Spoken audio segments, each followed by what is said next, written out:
This program features live coverage of an African safari and may include animal kills and carcasses. Viewer discretion is advised.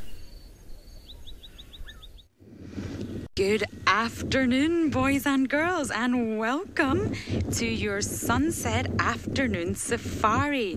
This is your safari coming to you live right now here in the Mara Triangle in Kenya. Now, my name is Lauren and I have Manu on camera. Behind me, you just saw two Egyptian geese, but to the other side of me, we have a lioness. So it's very important that I say hi to you all today. We have Linkhorn Park Elementary School joining us. We also have Providence Elementary, SeaTac Elementary and Pembroke Meadows Elementary all joining us today for a wonderful hot safari. Hello, lioness. Now, this lioness is on her own. Most female lionesses you find together in a pride. So we're going to tell you a little bit about her in a minute, but it's really important to remind you all to ask your teachers questions. We want to hear from you.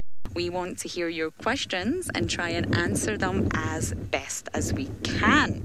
So, back to the lioness. She's sleeping under a little tree here because it is very, very hot. Very hot indeed, and she's obviously getting some wonderful shade from the tree. Now, next to her, she does have her meal. It's not too nice to think about, but lionesses are carnivores, and there is an antelope behind her known as a topi, and that unfortunately is the lioness's meal. Now, if you look at her tummy, she looks very full, doesn't she? She kind of looks like what I look like once I've had my dinner. A real food belly. And she's panting very heavily. Now, this is for a few reasons. The main reason being that she's too hot. She's very, very hot. She's full. And she's just generally uncomfortable. She's a hot, sticky lioness that's had too much to eat. Hello. And she's lying in the shade and panting, trying to cool down and trying to digest her meal. So as I mentioned earlier, normally you find lionesses together in a pride. So I am just wondering who this lioness is and where is her pride. I do wonder if she made this kill alone, and she's maybe hoping that the rest of the pride will join her at some point.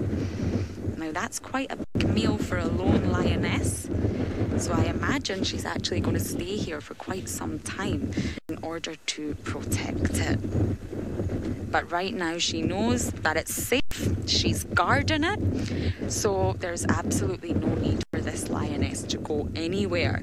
But we are going to send you guys somewhere. We're going to send you all the way down to South Africa so the other people can introduce themselves. Hello, all the wonderful children from Virginia Beach. My name is Taylor, and on camera with me today is Craig, and we are driving around, not in Kenya, but in South Africa, in a wilderness area called the Sabi Sand, and it is very miserable today, as you can see. It's wonderful out here. It's windy, the clouds have come over again. My shoes still haven't dried since this morning. We've got our rain roofs on, as you may have seen, just in case, because Craig and I made the mistake this morning when the weatherman lied to us and said there was only a 20% chance of rain. There was a 169% chance of rain. We got soaked. We should have taken our snorkels out on safari with us. Hey, Craig. Craig still has to empty his shoes out every now and then and do one of those, and then like a little crayfish comes out. Right, we're looking for a leopard. We can't find the leopard. I saw her this morning, and then I think she hid away from either us or the rain, or maybe both. So we're just trying to see if she came walking around here after the rain, but I haven't seen any footprints on the ground just yet. So we're taking it easy, and hopefully we'll be able to find something. Otherwise, we'll just see any old animals. Hey, we can see elephants out here, we can see buffalo, we can see impala, which is the type of antelope, or kudu, maybe even a giraffe. Remember to ask your teacher all the questions. Louise, there's a very important word there that I missed. It cut out as you said it. Can I have Addison's question again, please?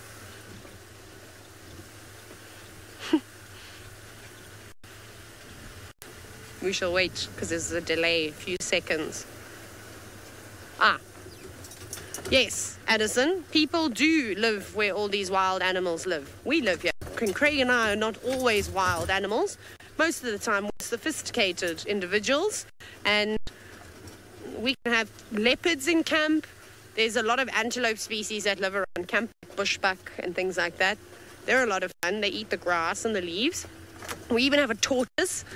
Her name is Gregory, and she lives in camp too. So there's lots and lots of animals. The thing that I think comes into camp the most are spiders and scorpions and solifuges and all sorts of creepy crawlies that like to get into the room. Sometimes snakes. That's why you must never leave your door open in summer, because your rooms might be a little bit cooler. And then the snakes will try and get in there. Craig, we're not having much luck so far, are we? We haven't seen one thing, not even the most common antelope in Africa. So we're going to keep looking. I'm just trying to think. Tandy, I'm starting to think that Tandy's maybe made a kill. That's why we haven't seen any more tracks coming out. It was perfect weather for her to go and do something like that. But it isn't just me that you have to listen to yakking about nothing. I'm going to send you to Steve now. And he normally has better luck when it comes to finding animals. Good afternoon, boys and girls. I hope you are enjoying your drive so far. I know it's only just begun, but my name is Steve. I'm joined by Senzo, who's over there on the camera. And while I'm off the vehicle, just having a little look for some tracks. That is what we do out here. We look for the tracks of animals walking around in the bush because they leave footprints. And I've got my favorite set of all-weather boots on because it has been raining. It's been very overcast. And while we've got our roof on as well in case it rains some more. I haven't found any tracks here, but I am in amongst the grasses and the trees, as you can see, and this is what makes up a savanna. A savanna is an ecosystem, or what we call a biome, which is one broad ecological unit with trees and grasses. That is the savanna, and there's a huge influence from fire, huge influence from herbivores, and the climate is one of the biggest determinants behind it, as well as the soil. So anyway, we're going to jump back on the car. And we're going to slowly head along and see what we can find. We've got an idea to maybe go and show you the enemy of the lion this afternoon. Would you like that? Do you know who the enemy of the lion is? I'm sure you do. We're going to go see if we can find some of the enemies of the lions. And let's see if you know who they are while we drive along. It's wonderful to have you all on board. First time safari goers, most of you. Don't forget, when you're out here, you need a set of binoculars. You need a very good personality with enthusiasm, and some snacks and some water is always very advisable, of course, with a suitable hat and sun cream. Although today you wouldn't think you'd need the sun or the hat or the sun cream, should I say, but UV rays do still penetrate the clouds. So when it is overcast like this, it makes tracking very difficult because, well, first of all, the water is all over the place. So the animals move for food, territory and water, and if there's water everywhere, they don't need to go very far. And this morning it bucketed down on top of our heads, and it has covered the landscape again in lots and lots of moisture. That's why I'm bringing my very special outdoor boots today. And well, Taylor's looking for that leopard. Oh, look what we found on the other side of the watering hole before they run, Sens. There they go. Warthogs, very good. Hello, Olivia. You know what kind of animals we can see here? Well, we can see warthogs, as you can see here. And leopards and lions, they love to eat warthog, because those are two male warthogs. And last time we were in this area, there were 3 of them. So there's only 2 now, it seems. Where is their friend gone? Maybe he's leading the way in the front. There's lots of antelope species. You saw Lauren already showed you a lion. Taylor's looking for a leopard. There might be some elephants around. And then, of course, the enemy of the lion is the hyena. We're going to go and see if we can find some hyenas hanging around. Just around the corner, they got a little hole in the ground where they like to hang out. Let's go see if we can find them then. On the way as well, whatever other small animals or large animals we can find for you. I said elephants. Elephants love this weather. They love the mud and they love picking it up on themselves and swimming. And, oh, they really enjoy the wet weather. Also, if we go to some big watering holes, we can find some hippos. There are giraffe around, but lots more up in the Mara where Lauren is. And lots of lion and leopard food, of course. I'm just waving at Taylor. She's on the other side there. She's also coming down in this direction. So we're just going to go around the corner here, always looking out at the road, because animals aren't sneaky like us. They don't have the potential to cover their tracks. So if they do walk, they leave a very, very conspicuous trail for us to follow. But anyway, while I get around the corner to go see if our resident hyenas are in their little home today, we're going to go back up to the Masai Mara with Lauren, where I think it's a little bit more sunny than here. So while you have all been to South Africa and came all the way back up to Kenya, our lioness here has not moved much at all. She's still lying down with her eyes closed, and she's still panting very heavily. Now she keeps putting her head up, every once in a while to have a little look around. And this is because there could be hyenas, exactly what Steve is looking for, coming to at some point to steal her food. So this is why we've stayed here for a little while, to see if we might see some hyenas. And hyenas are very cool animals, and they do happen to be my absolute favourite. And they're very famous for coming along and stealing bigger cats like lions and leopard, for stealing their food. Now, because this lioness is on her own, remember I mentioned she's not with her pride, it would probably be very easy for a few hyenas to come along and steal this. So that's what we're looking out for now. There's a hyena den not too far away, so it's a big possibility that they might come along.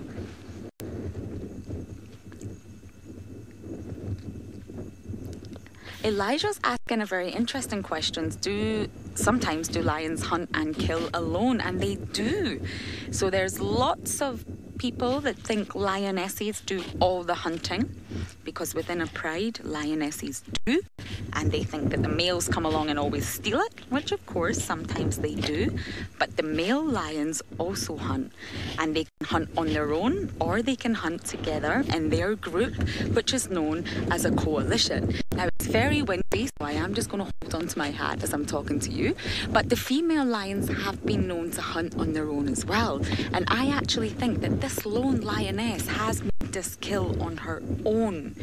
Now, a topi is a type of antelope, and it's actually a very big one. So in order for this lioness to have taken down this topi, it would require a lot of strength. She must be very, very strong. And that is probably why she's really tired right now. She needs to rest and recuperate all that energy.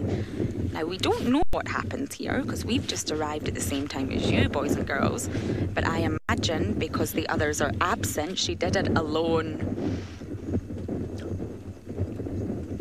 Brenner's asking, why do lions lie down? Lions lie down after eating. Well, just like us, have you ever eaten a very, very big meal? Maybe sometimes eaten too much for your meal, and you're very, very full to the point where your tummy actually hurts a little. I know that happens to me a lot, maybe a little bit too much. And she's just full. So she's uncomfortable, she's hot, she's sticky, she's got a full belly, and she's just trying to catch some rest, especially if she did make this kill alone. So she's just digesting all that food in her belly, so it feels a little bit more comfortable for her to move. And it's also very hot, so right now we are actually 1 hour ahead of South Africa. We have different time zones, so very soon it will start to get cooler here, and the sun will slowly begin to set, and this is when it will become much easier for the lioness to get up, stretch, and start moving and potentially eating again. Sometimes it's just a little bit too hot for these animals to be out in this sunshine. Now, if you can see, we're getting a beautiful view of the landscape right here in front of us. It's so vast and it's so incredible, and you can see it's a very hot, sunshiny day, not like South Africa right now. Media's asking, are lions able to swim? What a wonderful question, and we're just actually showing you some water here right now. This is not really a lake or anything as such, but it's just an area with a little bit of water in it. And yes, there actually has been lots of recordings of lions being able to swim. Now, they would wade in this water very happily to sort of maybe clean their paws or to have a good old drink. I'm sure this bird would not stay in the water happily if the lion came, but there is actually lots of evidence that lions can swim. Now, whether they're very good swimmers is a good question, because they're not built for swimming. They don't have fins like a fish, or they're not very streamlined, or they're not designed like a turtle. They are, of course, a land mammal. You have a coat of fur, which would weigh them down when it gets wet. So they're not actually designed for the water, but what an incredible question. They can actually swim. Wow, we're having some wonderful questions from you all today. Don't forget to keep them coming. And some of them are tricky, and it makes us think. So you can see she's still not moved an inch. She's actually got half her body in the sunshine. It probably would be worth this lioness actually standing up and moving into the complete shade. I wonder if she realises that she's half in the shade and half in the sun. Now, if we take a close look at her tummy, I'll get Manu to just zoom in, you can actually see spots. Many people think that only leopards have spots, because leopards do have very prominent spots.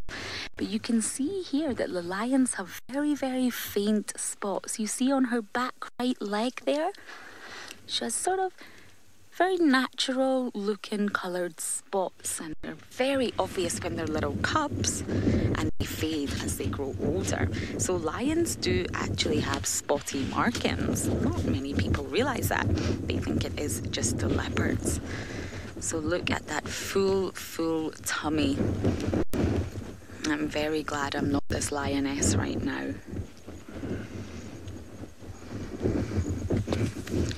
Nelson's asking how fast do lions run? Another incredibly great question.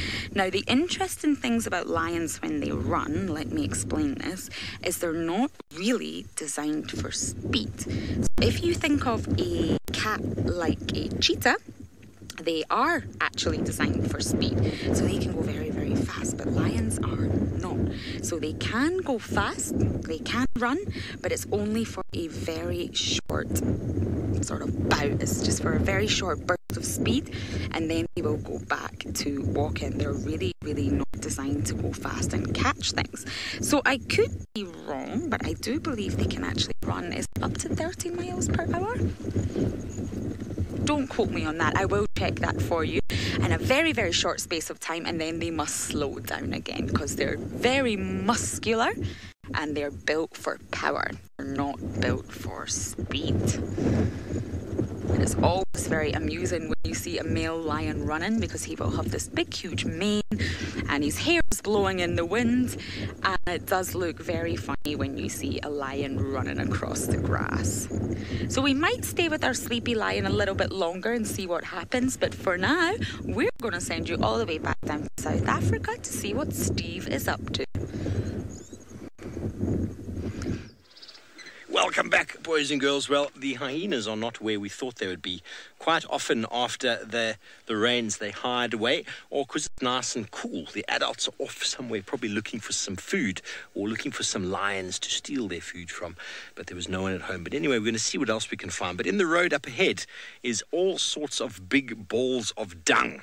Now, those are from an elephant. So what's wonderful about being out here is that you don't always have to see an animal to know that they're here. Sometimes they leave a track in the form of a footprint, and sometimes they leave a track or sign in the form of some dung. And that is a very big ball of elephant poo. And that's 1, 2, 3, 4, 5, all from the same elephant, from the same little bit of movement. Now, very important, because the elephant feeds on the trees and the grass and the leaves, and then it breaks them down, it ferments them in a very big chamber in the intestine, called the cecum, which is sort of like our appendix. Many humans get their appendix removed because we don't eat the same sort of foods we used to eat. But elephants have got a very big chamber in their small intestine that ferments all the food up. And so when it comes out, it's living. It's got all these living microorganisms, bacteria, and also vegetation from the surrounding area. They're sort of in a breaking down sort of state. So it's a very nice pile to grow in. So lots of seeds will grow in there. There's many flies, many insects and beetles that will lay their eggs in there, and they live on the poo exclusively. Can you believe it? There can be 6,000-7,000. Let's go back to the one at the back there. We've got a dung beetle there. Thanks, Lou. There we go. There we've got a dung beetle that's busy taking the dung, and it's going to roll it into a ball. And what they call this is called a brood ball. Now, first of all, the dung beetle uses those very well adapted front feet to scoop the dung down, and then pushes it down onto the ball with its back legs and moves it into a ball. And so they will eat the dung. The dung beetles will often lay an egg inside, which will form a little beetle larvae. And that beetle larvae will grow inside of that ball. But the most important thing about it is the dung beetle's taking that dung and it's going to bury it in the ground. So when we go back 3,000 years to the Egyptians, we all know who the Egyptians were. They had very, very high sort of beliefs in the dung beetle, the scarab beetle. And many of their hieroglyphics actually talk about the dung beetle and their importance in the nature with regards to burying organic material, and also the fact that the dung beetle goes through a sort of mummification, just like the ancient pharaohs used to do. I'm going to see if I can get a little bit closer for you, and then we can see what's going on with that dung beetle. One of my colleagues who works there, that's his favorite animal in the whole wide world. Just going to move over to the side here. Tell me when you got him, Sense. More. So, very important, boys and girls, that if you do drive along the roads here, when you do get your driver's license, whenever that might be, that you don't drive over these balls of dung, because the balls of dung are full of life, full of organic material, full of microorganisms, and full of beetle larvae, fly larvae. You see all the flies landing there, and even butterflies will come and drink the moisture from the dung. It's a very important system out here. So that entire ball there is an ecosystem on its own. And look how well adapted he is for making that into a ball. Very powerful. They're able to, some people say, carry something 800 times their body weight. Can you imagine that? Can you imagine just picking up your brother? Now imagine picking up 800 of yourself. That's nearly impossible to even think about. But there he is. Now, this is the time of year the dung beetles, these particular ones that make the balls that roll around, are very busy because the elephants are feeding almost exclusively on grass at this time of year because it's very green and very tasty. Later on in the year, the elephants actually feed primarily on bark and sticks and leaves, which is a lot harder to make into a dung ball. It's already starting to change. Keeps going back. He's just hidden on the other side there. He's a little passenger that wants to lay his eggs inside.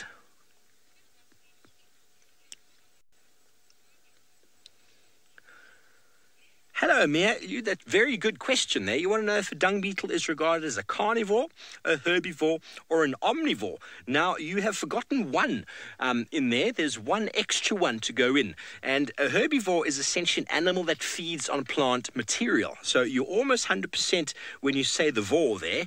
But what you get with these animals, they are called detritivores. And a detritivore is an animal. What happened, Sense? Autofocus did something there.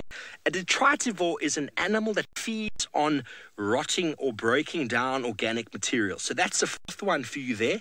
Kind of falls underneath the herbivore, but essentially these guys are recycling the nutrients back into the soil.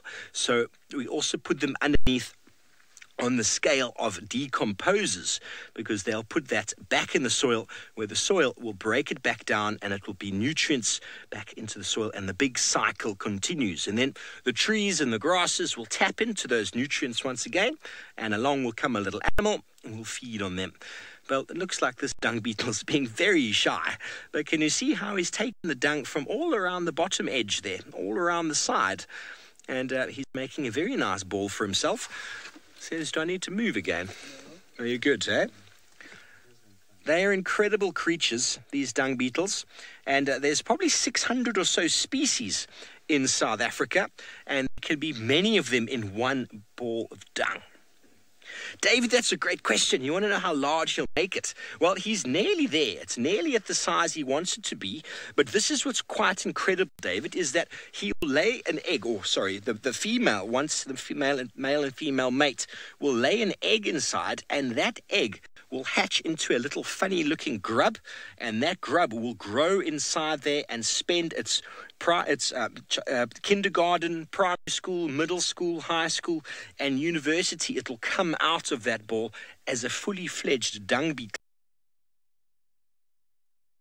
The ball, and that is when that mummification happens. Right at the end, after the larvae, the big funny grub looking thing has gotten to its proper size. It then goes into a cocoon inside the ball, and it comes out when the rains come next season, and it looks just like that adult over there.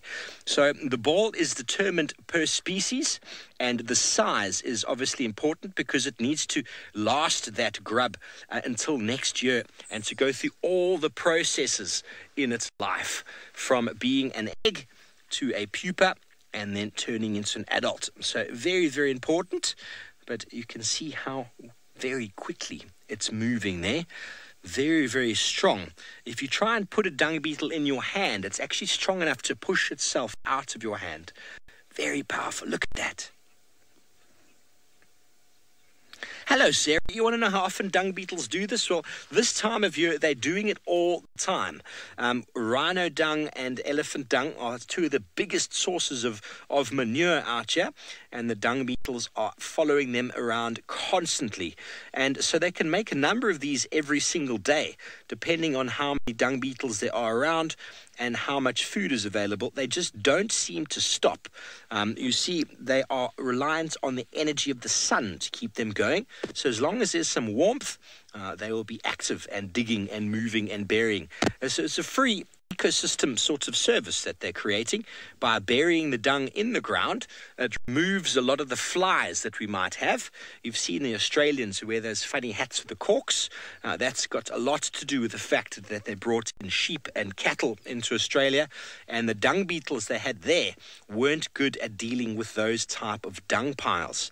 So they reintroduced dung beetles from South Africa, and I think the cork business, or the corks in the hat, are going out of business because the dung beetles, by burying all those balls, are reducing the number of flies that are obviously growing on the piles of sheep and cow dung all over Australia. So a very, very important element in the ecosystem. So when you think about it, the term ecosystem service is very, very important.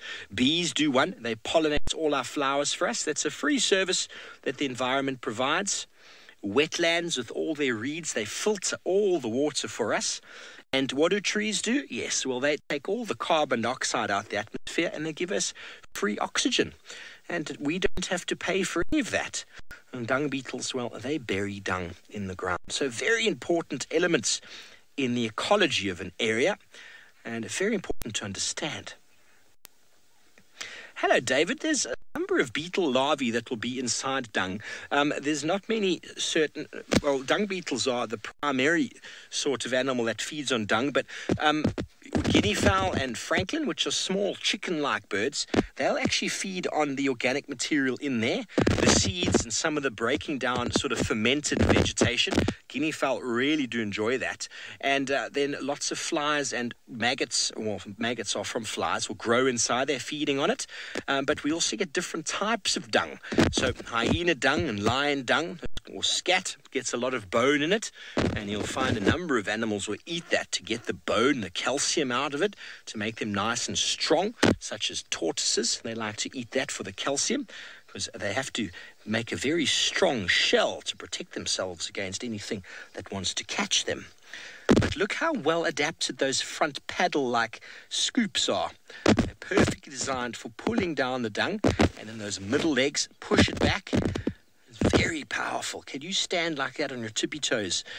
Wow. Very, very strong. This is fantastic. So interesting to see. Okay, well, we're going to move on from our dung beetle shortly and see if we can find you any animals that might have created such a dung pile. In the meantime, let's go see if Taylor's had any luck tracking down that leopard.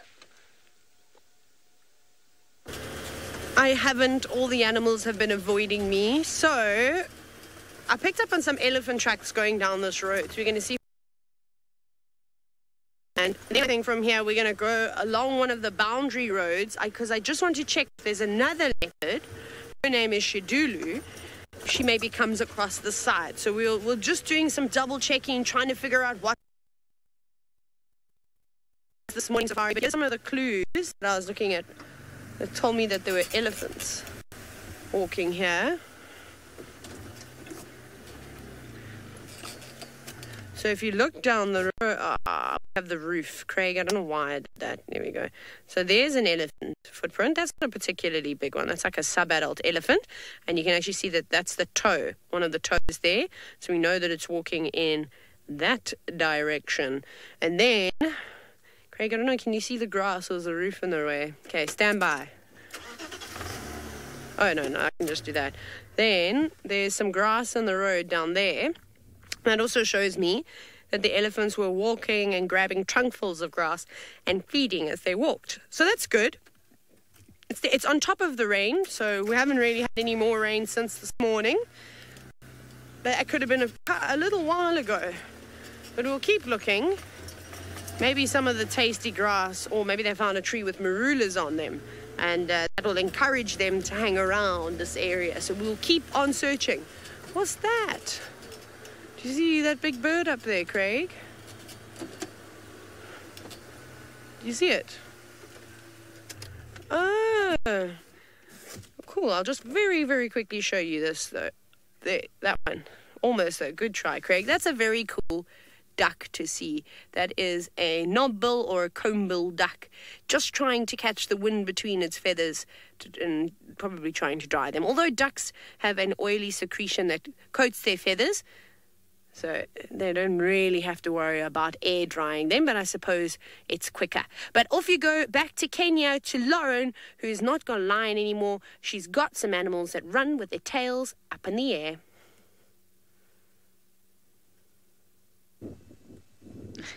Yes, we do have a little family, not just one or two. We have a family of warthogs and little warty piglets. So you can see here there's two very, very small ones. So they're probably quite recently born, actually. And they're obviously following their mothers around. Now, they've moved off quite ahead of us, I'm afraid, so we're not getting the most perfect view of them anymore. But you can still see them, and look at their tails just bobbing from side to side. Isn't that adorable? Warthogs are just so cute, and they're actually not tall, but they are very muscular. They're a very strong animal. You can see the four bums walking right towards an eland. Look at that. I wonder where they're on their adventures to. And I think we've got some Thompson's gazelle in the background there. Wow, we have a lot of animals in front of us here. And all these animals are no threat to one another. They do not eat one another and they do not harm one another. So that's why they're all found together like that. 3 different types of animals, and they're not scared of one another.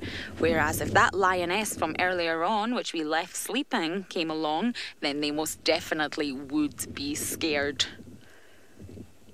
So Dave is asking how old warthogs get, and honestly, I'm actually not sure. That's a really good question, Dave. I believe they live to about 20, but I'm not sure about that one. I will have to check for you. And you can see they're moving very, very fast because they know that predators are around here and that they are in danger if they're out in the open. So they're always on the move. And I actually double-checked the lion question. I always get muddled up between miles per hour and kilometres per hour. So lions can reach up to about 50 kilometres per hour on average. Now, that's just an average number because different lions, males, females, big ones, small ones, stronger ones, weaker ones, are going to move at a different pace. But on average, it's 50 kilometers, not miles, per hour that they can run. But this is only for about 100 meters, which is just over 300 feet, and then they can no longer run that fast.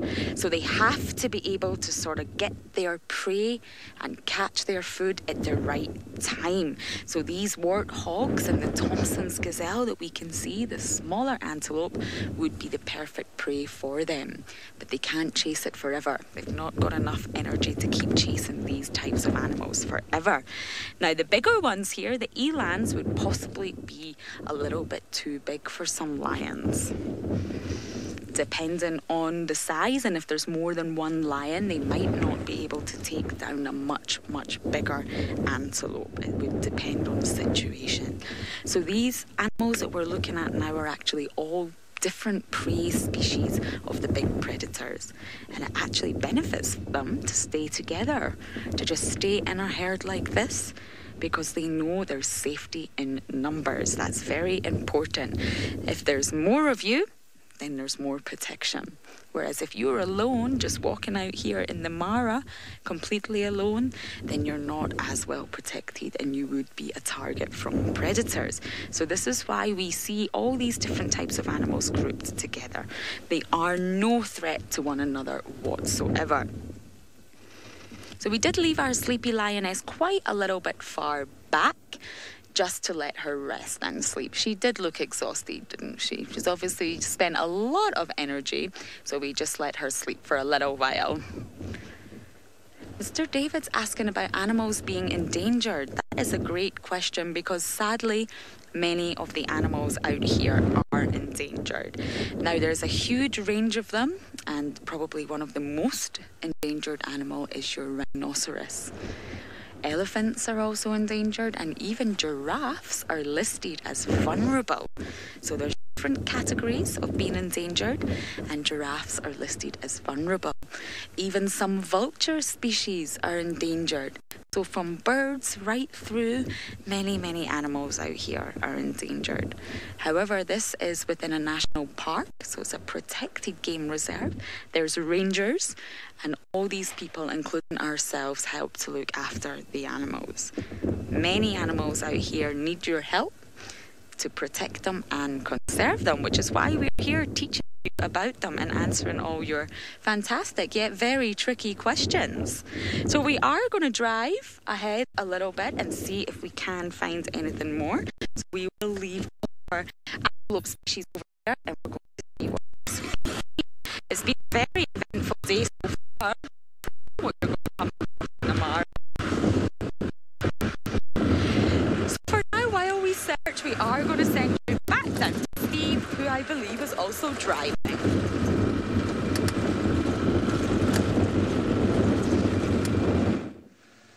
Well, welcome back, everybody.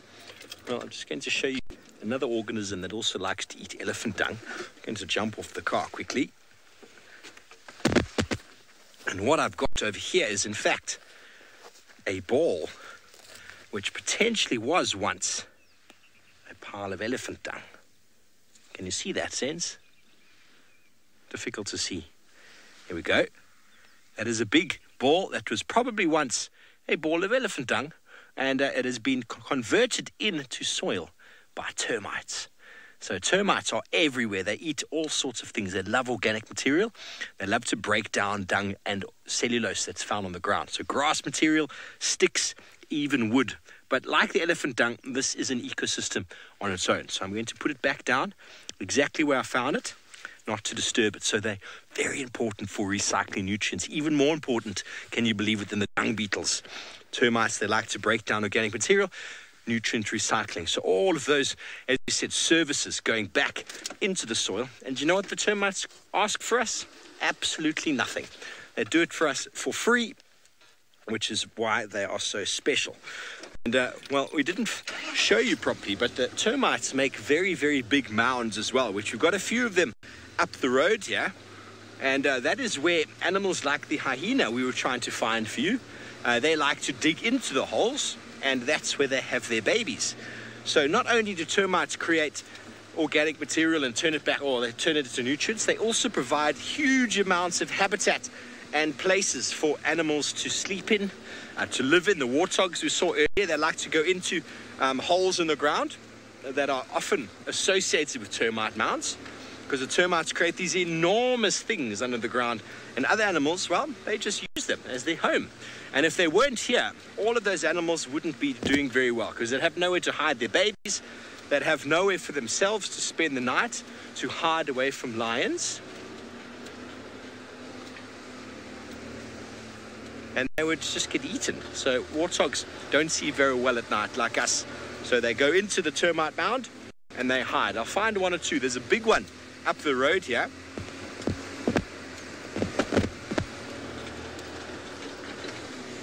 Just around the corner.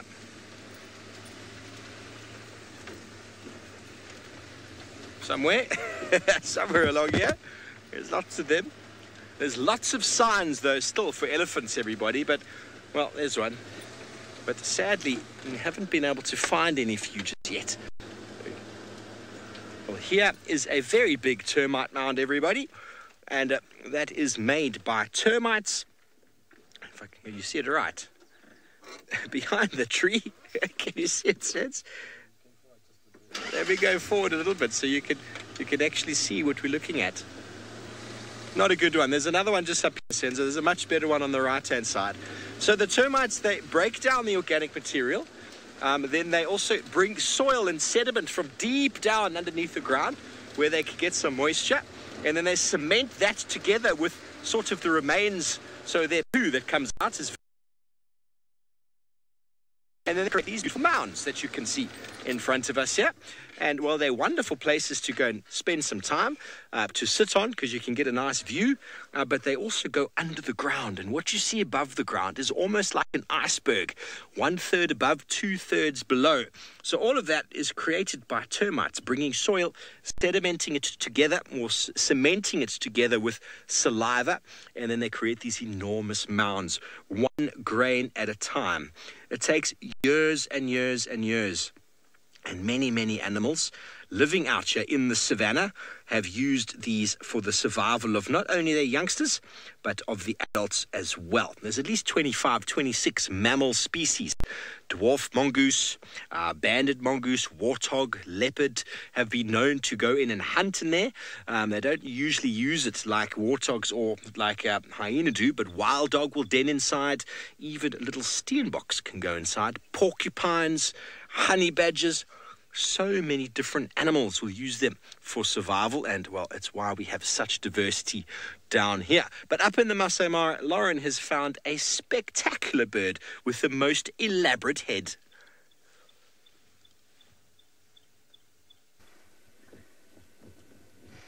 A special bird indeed. Now, this is probably one of the most fabulous, gorgeous-looking birds I have ever seen. Look at it. Isn't it just gorgeous?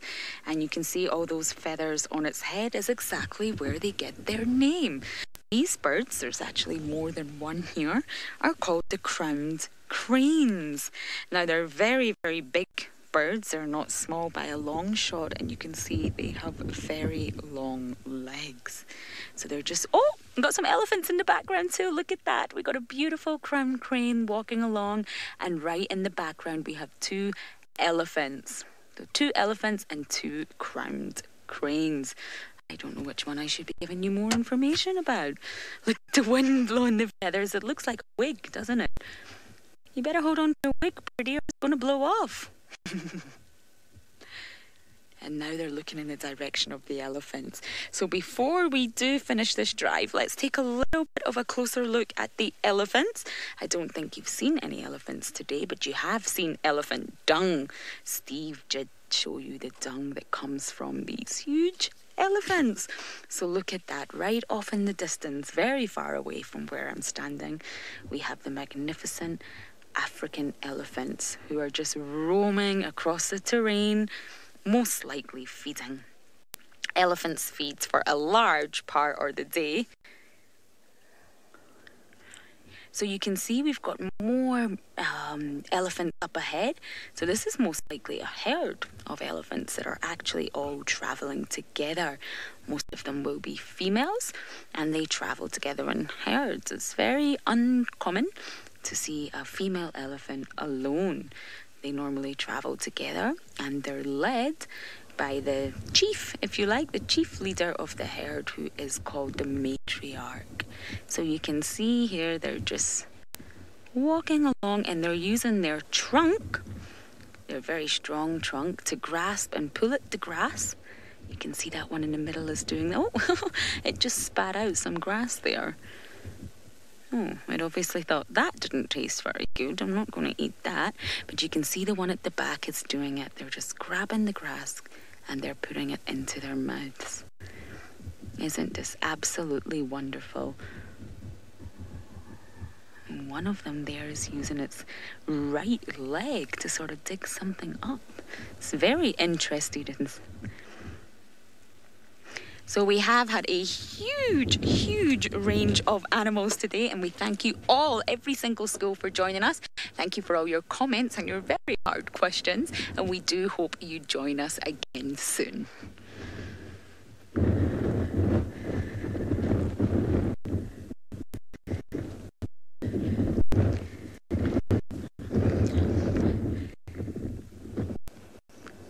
So for now, we're going to go across to Taylor and see what she's up to.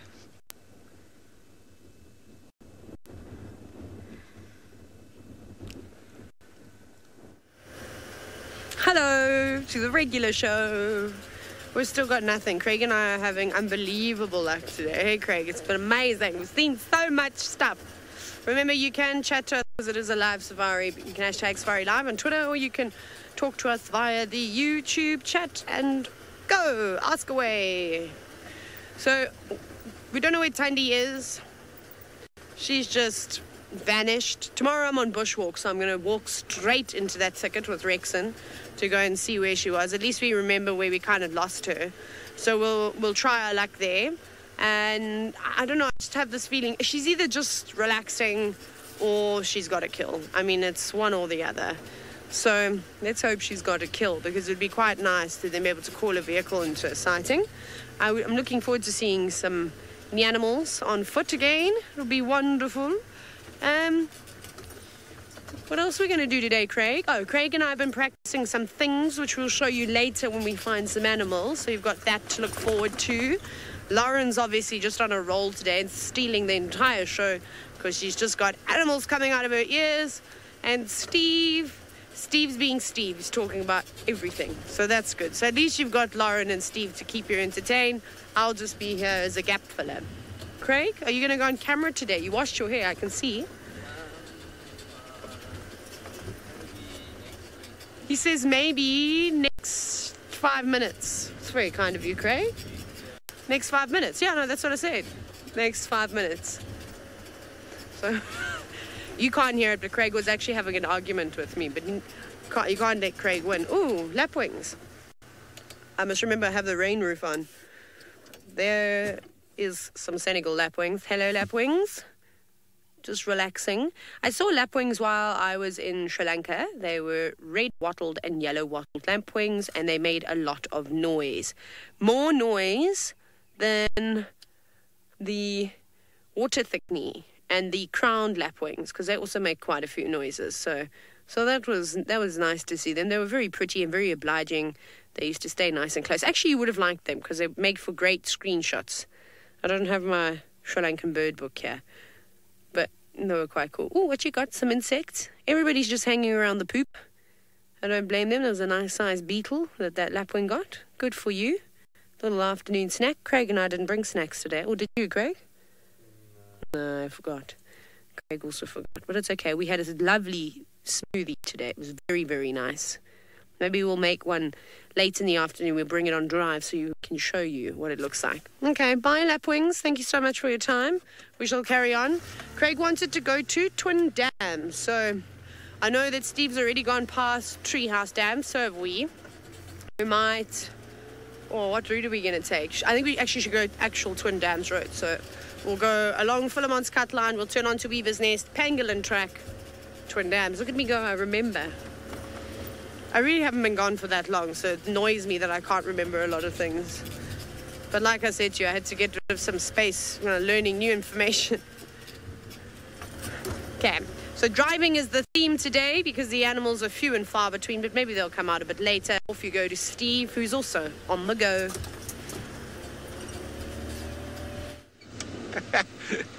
Imagine it was that easy. Just go, boop, delete, and you make space. Oh, Taylor. So we have just done a big loop around the block, sort of seeing if maybe we can have any luck with Tundi. She did kill a scrubhead just before the show this morning. So we're just going to drive and see, maybe we see her. You never know.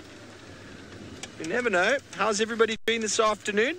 It is myself, obviously, with Steve, with Senzo, 3 fingers and keys on camera. There's a lovely afternoon. My jacket on. I don't know if I need it. It's feeling a bit warm. But when we do drive, it gets a bit chilly. Good to have all the elements. So this is a road called, let me just give you an idea of where we are. Those of you who don't know the roads very well, sorry about this map being a little bit dirty. Ooh, that is not a very nice map. I left my map in my box, but here we go. We are on this road. We're right here on this junction, and this is Rebecca's Road, and here is where Tundi was seen this morning. So there's a good chance she's in this sort of drainage line over here, and if she does have a kill, as Taylor says, there's no way you're going to see her. You have to be good and have someone like Eagle Eyes Mkhize on the back who spots leopards from kilometers away, don't you, Sens?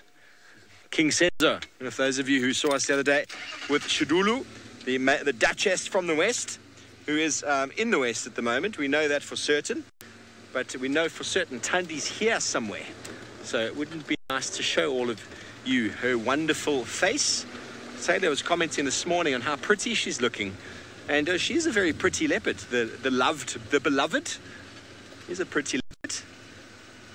It did take me a moment when I was watching on the screen to see who it was really. I haven't seen it so long, I almost forgotten. And then she pulled the typical Tundi face, and then we all knew. Cat, you miss the leopards? Well, of course. This time of year, it is just the way it is. It's very, very green. I mean, just look around us here. The leopard could be sitting right next to me. You've got to really have a very, very keen eye to be able to spot them. One of the reasons why you'll often notice how slowly I drive, because I don't want to put myself into a tree, not ideally. So drive very slowly, much more chance of hearing the alarm calls, possibly seeing a little head of a leopard popping up as you go.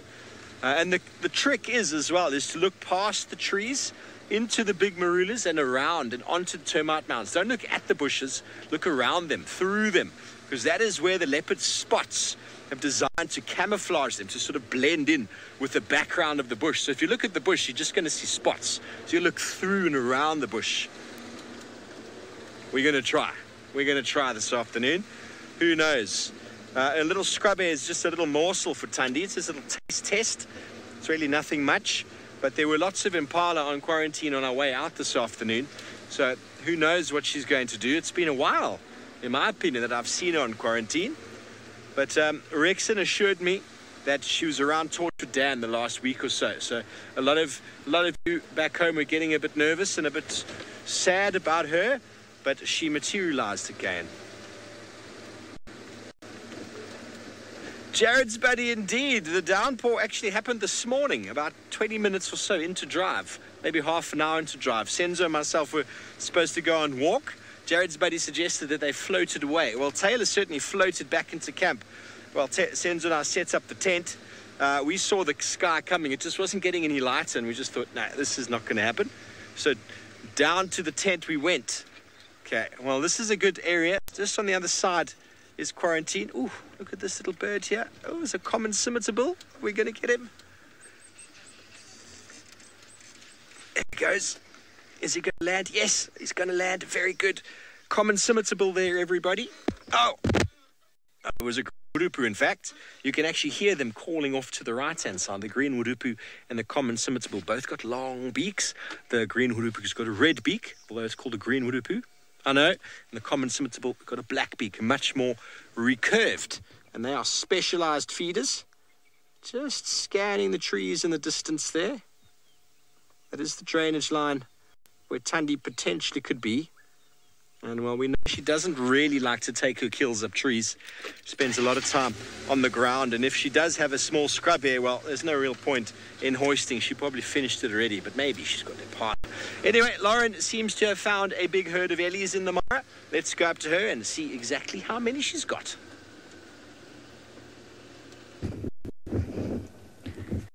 Look at this incredible moment happening right in front of me right now.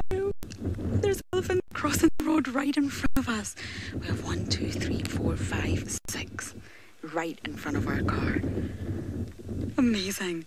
I don't think I got the chance to introduce myself, so just let me quickly do that before we give you another view of the elephants. My name is Lauren, and on camera we have Manu, and here we have elephants.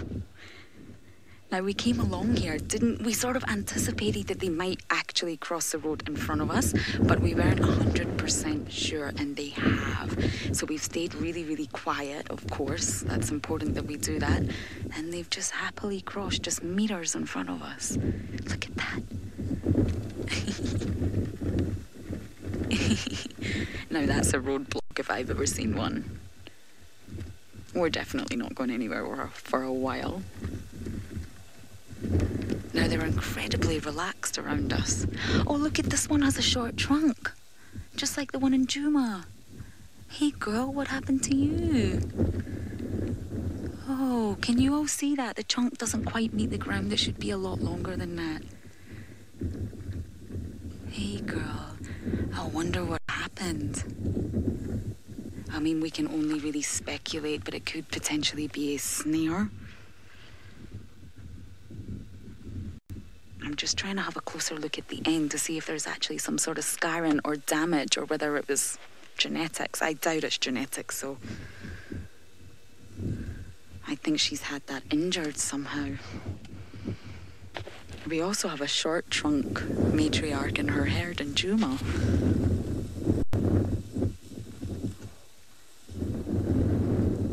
I'm just watching her eat, actually. Let's take a closer look at her eat. She's managing just fine, but if you look at her posture, she actually has to stoop her head down a little bit lower than the others.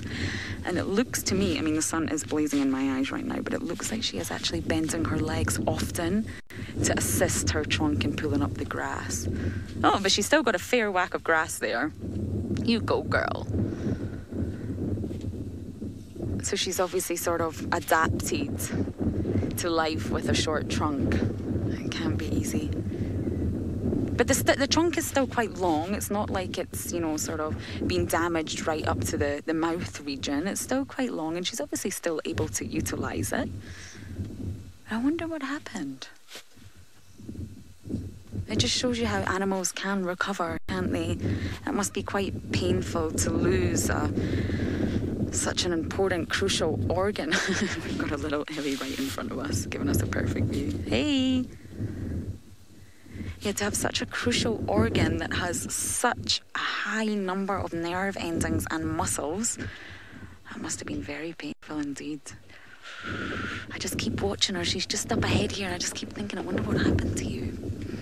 Now, there's actually more muscles or muscle bundles in an elephant's trunk than there is in the entire human body. And I'm sure you've heard that fact many times, but it just absolutely baffles me. You know, how is that possible?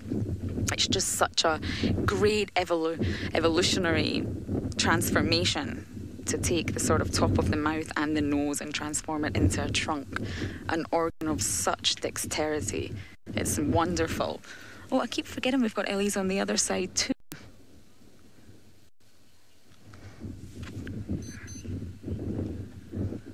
Francis is asking, would elephants eat the tip of its tongue?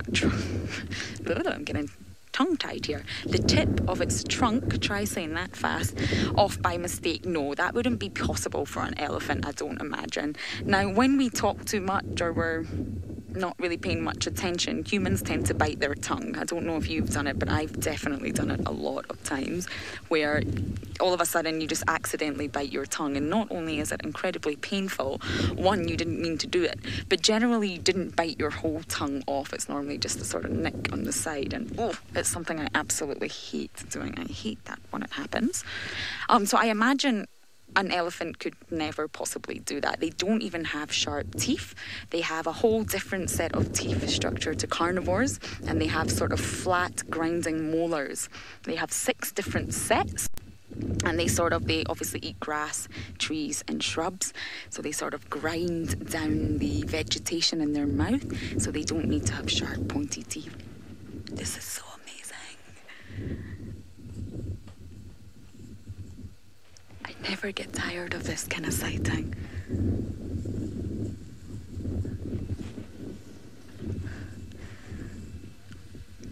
So as my elephants cross the road and hold me up on my journey, we are going to send you back then to South Africa, as Taylor has a frog.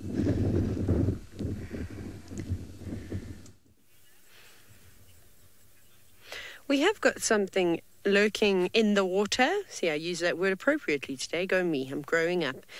So if you look very, very carefully, it's very camouflaged, but it's a type of frog. I'm assuming it's maybe one of the, or maybe the female African bullfrog. You can see it's just sort of there in the water. You can see its eyes are just poking up above its head. Now, it's pretty amazing, though, that Louise in Final Control was able to point this out and see that it was a frog without me even having to say anything. Pretty cool. Can you all see it? I don't know. Am I correct in thinking that it's an African bullfrog? Or what else could it be? It could also be a foam nest frog, maybe, but I think it's a bit big for a foam nest frog. So what we know with African bullfrogs is that they estivate. So and during the sort of the drier months, they will cover themselves and bury themselves in mud. And I think that's maybe what's happened. Maybe one decided to stay out or out of the sunshine for a little bit longer and cover itself in a bit of mud. Pretty cool, eh, Craig? Good spotting, Craig. I would have thought it was a piece of mud. Welcome to SafariLive. Who did I catch? Who actually thought that was a frog? I know I got the whole of Final Control. I don't know why Louise just went, Craig. Why did you just say that, Louise? I'm waiting for the delay to catch up because my joke, see, it upsets me with the delay being 8 seconds because then I don't get an instant reaction in Final Control and then I have to sit and wait. Did Louise not pick up that that's a fake frog?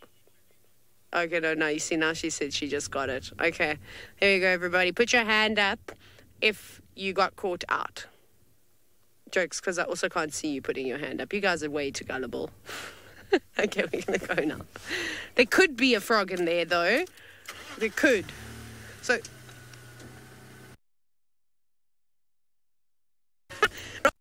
I got you because you asked how big can an African bullfrog get. They can get quite large. So the males are typically quite bigger. I'm going to go ahead and I'm going to use my hands because I don't know in centimeters how big they can get. But I mean, an African bullfrog is probably a tennis ball and a half in size. So if you have a normal regular size tennis ball, I don't know if they make them bigger in America, but just a regular size tennis ball and then another half of one. Craig, look. And then the females are slightly smaller than that. Okay, you ready? Craig and I have been saying we're going to do something for a while. Is that fun if I park like that, Craig? You know what I'm going to do, hey? You totally do. Oh, I got 80% of you. SafariLives. Not SafariLives, that's on Monday. SafariLives.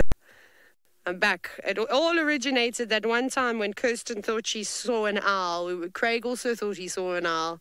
So we played the game. There was no owl. Can hear a Franklin alarming that side, so we'll go there next. Obviously, this is elephant dung on the floor. And there are lots of ants here that are going to probably bite me. But they're marulas, more important. Get away. Okay, Craig and I said we were going to eat a marula that's been in elephant dung as long as it hadn't been cracked open. Hey, Craig. Good one. Well, we wanted to see if a twice-baked marula fruit tasted better than one that's just fallen off the tree. So I will choose a variety, Craig, and you can pick one. We're going to wash them first before we put them in our mouths. Don't panic. I feel like we've all put a lot worse in our mouths living out here. That one's not ripe. Ooh, it's a good one. Okay, I've got all this dung to check down here. Who gets to it before us, though? The squirrels. Silly squirrels. Dung beetle, look! Hello. Off it goes, rolling its ball of dung. Bye-bye. Where's Sydney when we need him? He's the dung beetle man. You're going to struggle there, buddy. You need to hit the gym a little bit more. Oh, no. It's got an obstacle. It's got a stick. I might help you. Shame. Wait, no. I'm trying to help. You don't need that stick there. Okay, whatever. Dung beetle is going to probably take some time going up there. Which one do you want, Craig?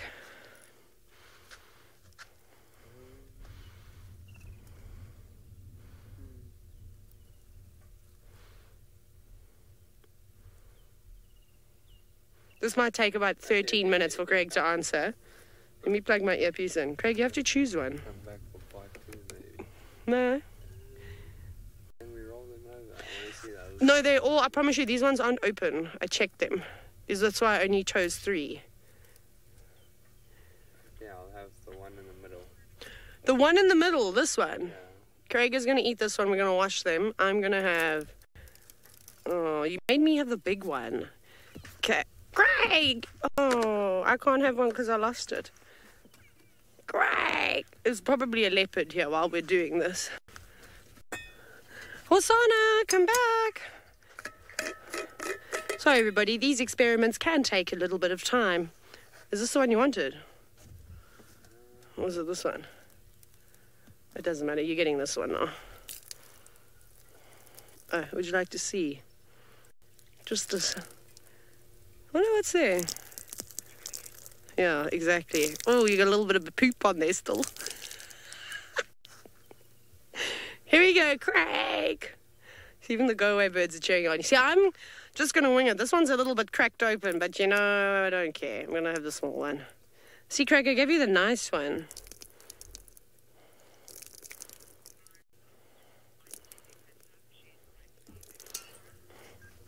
Don't worry, Lauren, I know the feel of starving in the Mara. There's nothing you can eat. Are you ready?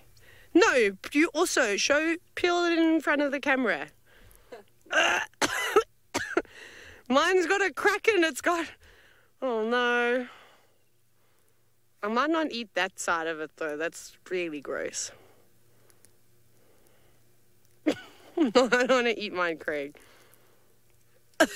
Can you smell it? Craig's, I wish you could see Craig's face. It's the smell. No, eat yours. It's the smell then. It's really not nice. I'm too scared to put it. I'm not putting it in my mouth. Okay, you have to touch it with your tongue. It's extra sour. Why does it go so sour when it goes through the digestive system? I can't do the smell. That's me done. I'm finished. The smell is horrific, everybody. Elephant dung does not taste... I mean, marula fruits do not taste better going through the elephant. Ugh. And Craig didn't even do it. See, I'm now hiding behind the pole. Okay. Right. To do the twirl to get in. Done. Did it. Never doing that again. Ever in my entire life. That was horrific. I might not ever want to eat a marula fruit ever. So yeah, I was supposed to do that. Just checking. That is how traumatized I am from the situation that I stalled the car. So before Steve's bird flies away, off you go to him. I'm going to investigate what these other birds were chattering about. I have no words. I have no words at all to explain what's just happened there. All of you have managed to see it with your own eyes. Take your screenshots. And you all think I do disgusting things on Medicinal Mondays by drinking all sorts of potions. That was a purple roller that just flew off. He was not in a marula tree or eating marula fruit. It was a leadwood tree. And I just didn't really have anything to say there because the last segment just freaked me out a little bit. So no more sending me weird and wonderful pictures of funny faces when I eat things or drink things that are disgusting. I have yet to eat something that has passed through the bowels of an elephant. Hashtag SafariLive. Yes or no? Who would eat a marula fruit out of an elephant's bottom? Hashtag SafariLive. Get your tweets in right now. Yes or no is the answer. Let's see how many of you are on the train of Sydney and Taylor. I think it is a marvelous thing to do. It's almost like a coffee, kopaluak, which is goes through the bottom of a civet and then is harvested and then ground up in the most expensive coffee in the world. There must be something to it. By the look on Taylor's face, I don't think there's much to the fermentation that goes on inside of an elephant's bottom. What do you think? Senz, did you try it the other day? Senzo's cringing behind the camera. Senzo's cringing. Well, at least Taylor's had her dinner now. That's awesome. I thought Louise was joking. Lou, did Craig get to taste it as well? I seriously doubt Craig had one. Craig wouldn't have had one. No, I don't think so. Maybe he did. Surprise me, Craig.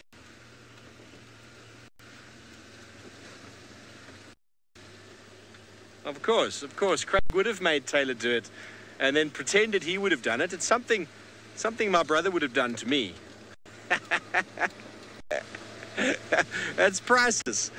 Hey, we've come back around again. We're just going to go back up onto the western side of quarantine for one final little look in the bushes. It is nice, folks. So perfect conditions for leopards to move, but due to the fact that we've had rain all over the place, no need for them to move for water. So that is a problem. One of the reasons why we're not finding the cats now like we do in the winter months. The winter months, it's much drier, and the animals have to go to specific areas to get water. I'm just going to poke my nose down here. I always poke my nose at this little watering hole over here, which no doubt has increased slightly with this morning's rainfall. Oopsie, that's a stump. This has often been a very successful area for me. The first wild dog sighting I had was down here. And I've had hukumuri here a few times, Tingana. So it is an area, because it's basically one of these little puddles off of the Mawati drainage system that fills up quite nicely. It's nice and shaded. It's got access to the riverine thickets. And there's always a place of activity.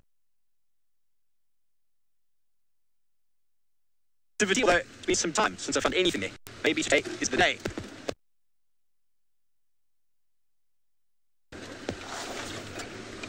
There's a lone buffalo bull hanging around on Jimmy yesterday, last few days. I wonder where he's gotten to. It's not the individual I'd like to find on foot, but it's often an animal you'll find just sort of hanging out in a little puddle like this one. Okay, so we're going to stop here and just take a moment to scan around the bushes. And on the left-hand side, there's some nice big trees. There's a Tambuti Grove, lots of thickets of grass. It's a perfect area for an animal to spend the day. The hyena den has chosen a similar sort of puddle to this one, a little bit smaller in all honesty, but definitely that one is water I would not drink. Probably I would drink out of this one, but maybe filter it through a sock. The hyenas soak in their bath water there, so I would never drink that water. So important to listen, alarm calls, animals moving.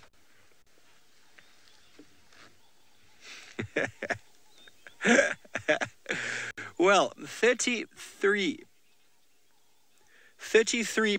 of you, ladies and gentlemen, said you would eat, and quote these words, you would eat a marula fruit out of an elephant's backside. 33% of you said you would do that. Well done. You are braver than I.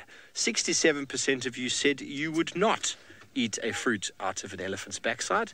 And, well, I agree with all of you there. I know that it comes out fermented, that it comes out. Sometimes you can still find the fruit inside, but I have a gag reflex with certain smells. Certain smells, especially when it comes to poo, is something that really gets me. Lots of other things I've got no problem with, but poo, smelly poo, has really got something to do with my tummy, and I don't really do very well with that. So I'd probably try, but I wouldn't get it past the taste would go and out. It'd go out, and no doubt Senzo would be watching me nice and close. He would get the whole slow-mo as it came out. Okay, well, I'm going to send you all the way back up to the Masai Mara, where Lauren has managed to find some Cape buffalo.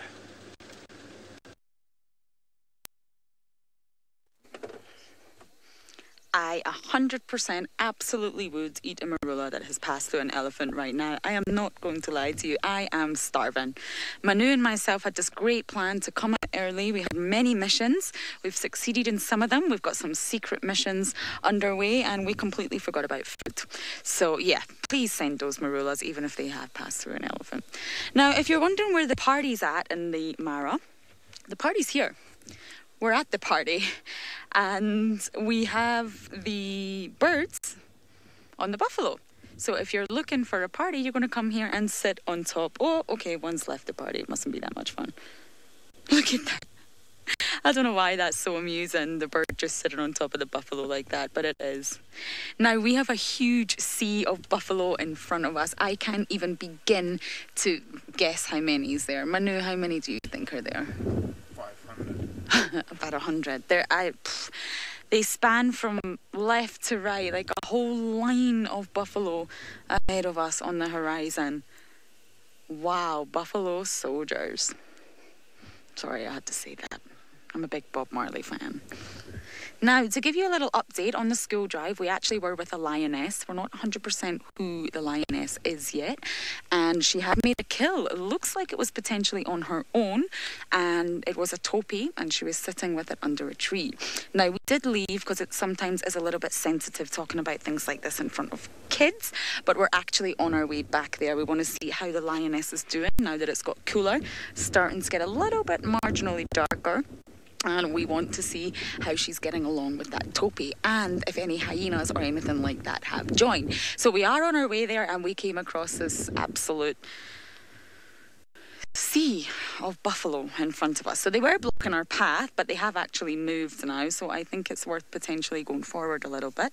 But the one thing you don't want to do is upset a huge, large number of buffalo. Oh, I'm sitting on all my cables, excuse me. So let's see if we can just move forward a little bit. Wow, hello buffaloes. Now, of course, it's safety for numbers in these guys as well. They know there's a lot of lions around. It can be easy knowing that your predators are everywhere and they can sneak up in the tall grass on them, but they are safe in numbers. Just gonna turn off and give you another. This one buffalo's looking rather curious and giving a big sniff. Hi, I can smell you too, and it's not pleasant, so do not judge me. She's saying, oh, okay. Now, Paula was asking, how do I keep myself from getting lost in the Mara? That's a very good question. One, I have fantastic navigational skills and great sense of direction. And two, I have Manu. I'm not going to lie. He is on the back of me, always keeping me right. But actually, I would say if I had to probably say this, it's a little bit easier to... Sorry, I can't stop laughing at this buffalo. It's a little bit easier to navigate than Djuma. Now, as some of you may know, when I first arrived at Djuma, I was terrible at the roads. I went on many of road learning sessions. Somehow that game reserve just confused me. Now, I've nailed it now, but the Mara just seems a little bit easier to navigate in a different way. So... not only am I just fantastic, I do have Manu, who is way more fantastic than me. So these cattle egrets are very brave. I don't think I would like to be under a buffalo or in between their legs like that. I think you should be careful, birdie. Very brave birds. Now, we obviously lost the attention of the buffalo. They are not so interested in us anymore, and they have moved off. So I think I am going to take that as my chance to go forward, or we're never going to get out of here. It is a very large mixed herd. We have males, females, and we have some very, very young ones here. I'm just going to keep my eye on them as I go past. We might not get as far as I hoped after all. We've got one very close to the roads here. I just love their expression and the way they look at you. Yep, they're moving. Okay, so we're good to go. Hi guys, just passing through. It's such a bizarre feeling driving along the grass and just having buffaloes stare at you. Oh, woofed! Just passing through. Oh, wow, wow, look at that. Look at this. This is what we can smell right here. Wow. That was incredible. Buffalo, you are very smelly. Yes, I'm sorry. I know that's very harsh, but you're really making it uncomfortable for my nostrils right now. But look at that cute little baby one. Look at the size of its horns. Oh, it's almost mythical. They've barely developed at all. They're just small little points sticking out of his head. Oh, adorable. I have to say, adult buffaloes are not the most attractive thing to look at in terms of beauty. But, oh, one of them's doing the toilet here. Excuse that buffalo. But the young buffalo are absolutely adorable. Oh, okay, my best Fleming grunts. Thanks, Taylor. I think she's trying to throw me under the bus because I did actually mention her being the marshmallow queen.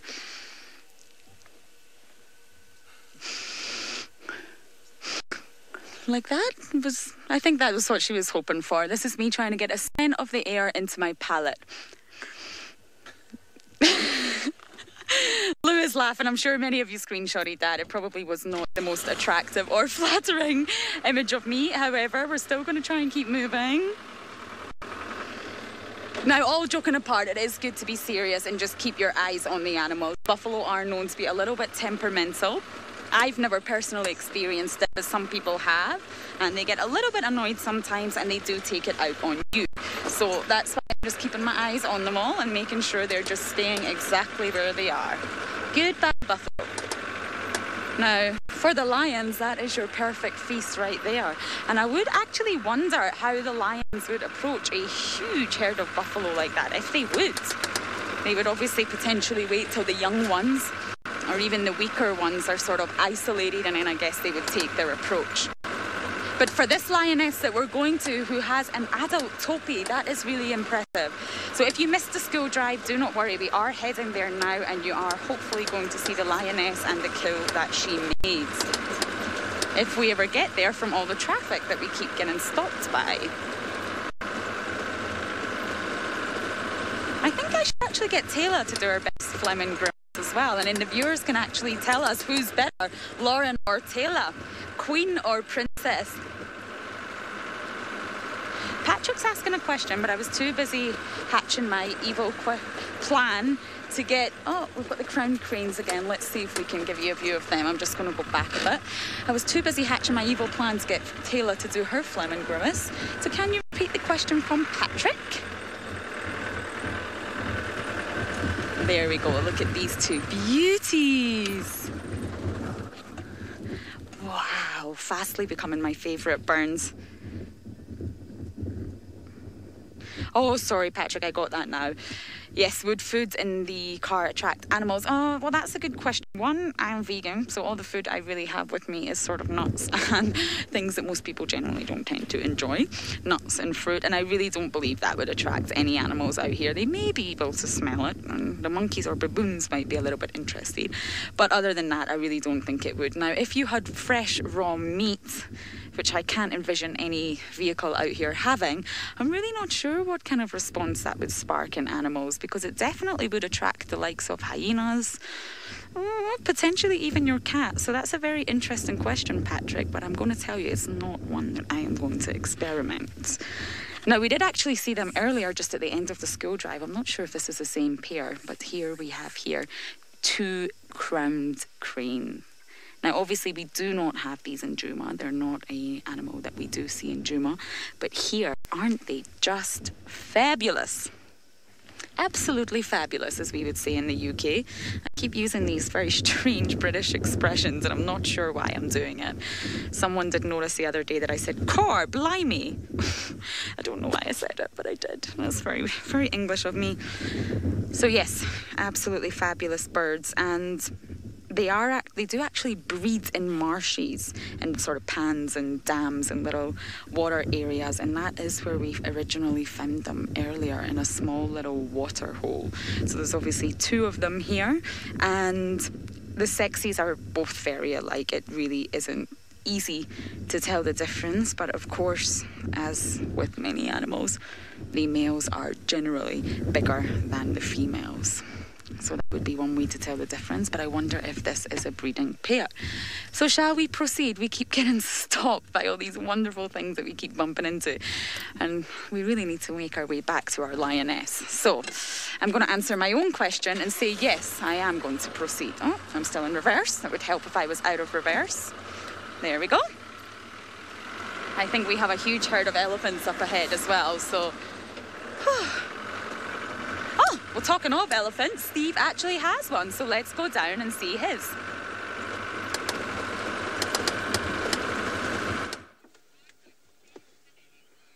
Thanks, Lauren. Good luck with your search. And I know when you say the word hyena, your face just lights up.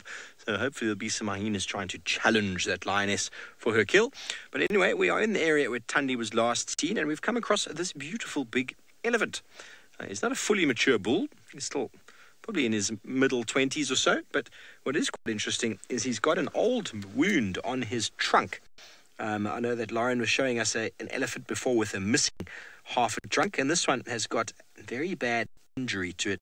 It's a classic sort of case of an old snare wound that cuts into the trunk. And it's incredible how well elephants can still adapt. It's still not, you can see it doesn't have the same flexibility. It's using its foot every time to kick the plant to get it up. And there's also a little bit of leakage, it seems. Sometimes you actually hear elephants with this sort of injury having a bit of a wheezing sound coming out of the trunk. But it's loving the forbs that are out on display out here in the open areas of quarantine in the heart of Djuma, just close to our camp. One of these ground covering forbs that are prevalent out here. I'm trying to get my eyes on them and see exactly which ones they're feeding on. He's feeding on. He's using his feet so to break it at the root level, or to even assist with picking up the roots themselves. And he hits it like that on his body to knock off all of the sand, and then in it goes. I'm not sure what that is. Don't see any flower heads on it. But it's in good condition. It's incredible how these animals are able to adapt their feeding and their drinking, even with damaged or broken trunks.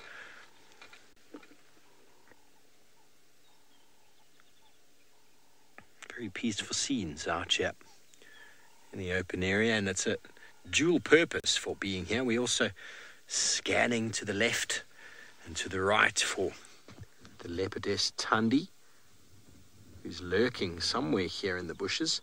She might just pop out and say hello. We're also listening for any characteristic... Oh, there we go, Senzo. I'm surprised you didn't catch him having a poo there. Senzo likes to move right in on the busy... Oh, okay, well, there we go. Well done. Carla, I think it's going to be fine. The trunk is damaged, but I think it's going to maintain what it is.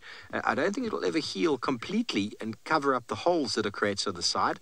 And that obviously affects a little bit of the muscle, because there's muscles on the left and right all the way up and on the front and the back of the trunk. And so I think it might affect those muscles to a degree, but it probably won't lose it. Normally when you see an elephant with half a trunk or missing trunk, it's physically being sheared off by a snare, which is very sad, very, very sad. But I've seen elephants with very, very short trunks still surviving, still able to figure it all out. And it's definitely a ground creeper that he's busy feeding on there. I'm just not 100% sure on the species. It seems to be the same one. That was a little bit of snakebite bush that went in. Might have some teething issues. Maybe some fever he needs to address. And talking about elephants maybe biting off their trunks, they've only got molars in the back and the side of their mouth, so they don't really have the same front shearing ability we have with our incisors that really do, when you ever bite yourself, very painful. Very painful when you bite your trunk, your tongue. But elephant, if it stuck its trunk in its mouth, it's only got those grinding teeth. They don't really have the potential to do much shearing. And it will just basically be like squishing down on a really big toy. And will just come out quite easily. I don't think they'd be able to squash it too badly. I'm very sensitive, their trunk, to all sorts of things. Beautiful boy. I haven't seen this guy before. I haven't noticed that injury. Have you seen him before, Sens? Not yet, eh? He's on his own. Quite common for them to be on their own. He's not a very big bull, so I don't see him coming into must this time of year.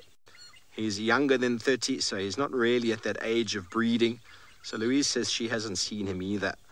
So he's basically just going to spend the next 10 years or so building up condition, trying to get big and strong before coming into sort of domination sort of stages. But he will have the opportunity during the year, when the big dominant males are not in must, to come in and out of must as he sees fit to service some of the ladies that haven't yet been sort of mated with. Not many of them. There still are a few that will breed in the sort of in the non-peak breeding season. So he's just getting his condition up. Lots and lots of nutrients in these forbs. It's a short-lived process. These flowers and forbs will all grow and flower and fruit and drop their seeds, and some of them will wither away. Some of them will just go into dormancy. But now that they're all green and fresh, there's lots and lots of goodness in them. A time of plenty for all of our herbivore animals and our predators as well. Time of abundance. Still more rain to come, it feels. I don't think we've seen all of it yet. It's been a good year so far. The vegetation, in my opinion, is looking much better than it did last year. And there's a lot of wild flowers that have come out this year that I didn't see last year. Some I hadn't even identified before. So, very cool. Hello, Katie. Are you on a typical lifespan of an elephant? Well, down here in South Africa, elephants feed on grasses and forbs, as you can see now this time of year. And in the winter months, they feed almost primarily on sticks and bark and twigs and the like. And so there's a lot of wear and tear on the teeth. And so generally elephants in the Kruger area can get up to 55, 60 years of age before their final set of molars. Because what happens with elephants is they get 6 sets of molars that sort of erupt in the back of the mouth, pushing the set in front forward and pushing the next one forward. And they get their last sort of set of molars at about the age of 45. And once that set of molars wears down from all the constant grinding, because you can see he hasn't stopped grinding since we've seen him, and they do that on a day-to-day basis, that last set of molars wears down and it ends up becoming very, very unridged, or loses all of its sort of traction or friction area or grinding area. And so the elephants end up, whatever he's eating goes in and basically comes out in big chunks, almost completely unbroken, very badly digested, because although the fermentation process in the cecum and the small intestine can be quite effective at digesting food, the smaller the particles and the more broken up they are, the more nutrients those animals will get. So as they get older, they basically starve to death. So in the Mara, because there's a lot more grass in the diet, very juicy grass, can probably live up to about 65. But that's the general sort of age. Elephants aren't really known to live above 65 years of age. That's all due to the fact of their teeth. If there was a dentist, or elephant dentist on the market, he'd be able to prolong, I'd say, the lives of some elephants into longer age. Wouldn't that be a process, trying to get an elephant down onto a dentist's chair to give him a new set of teeth? I think it would be quite something to witness.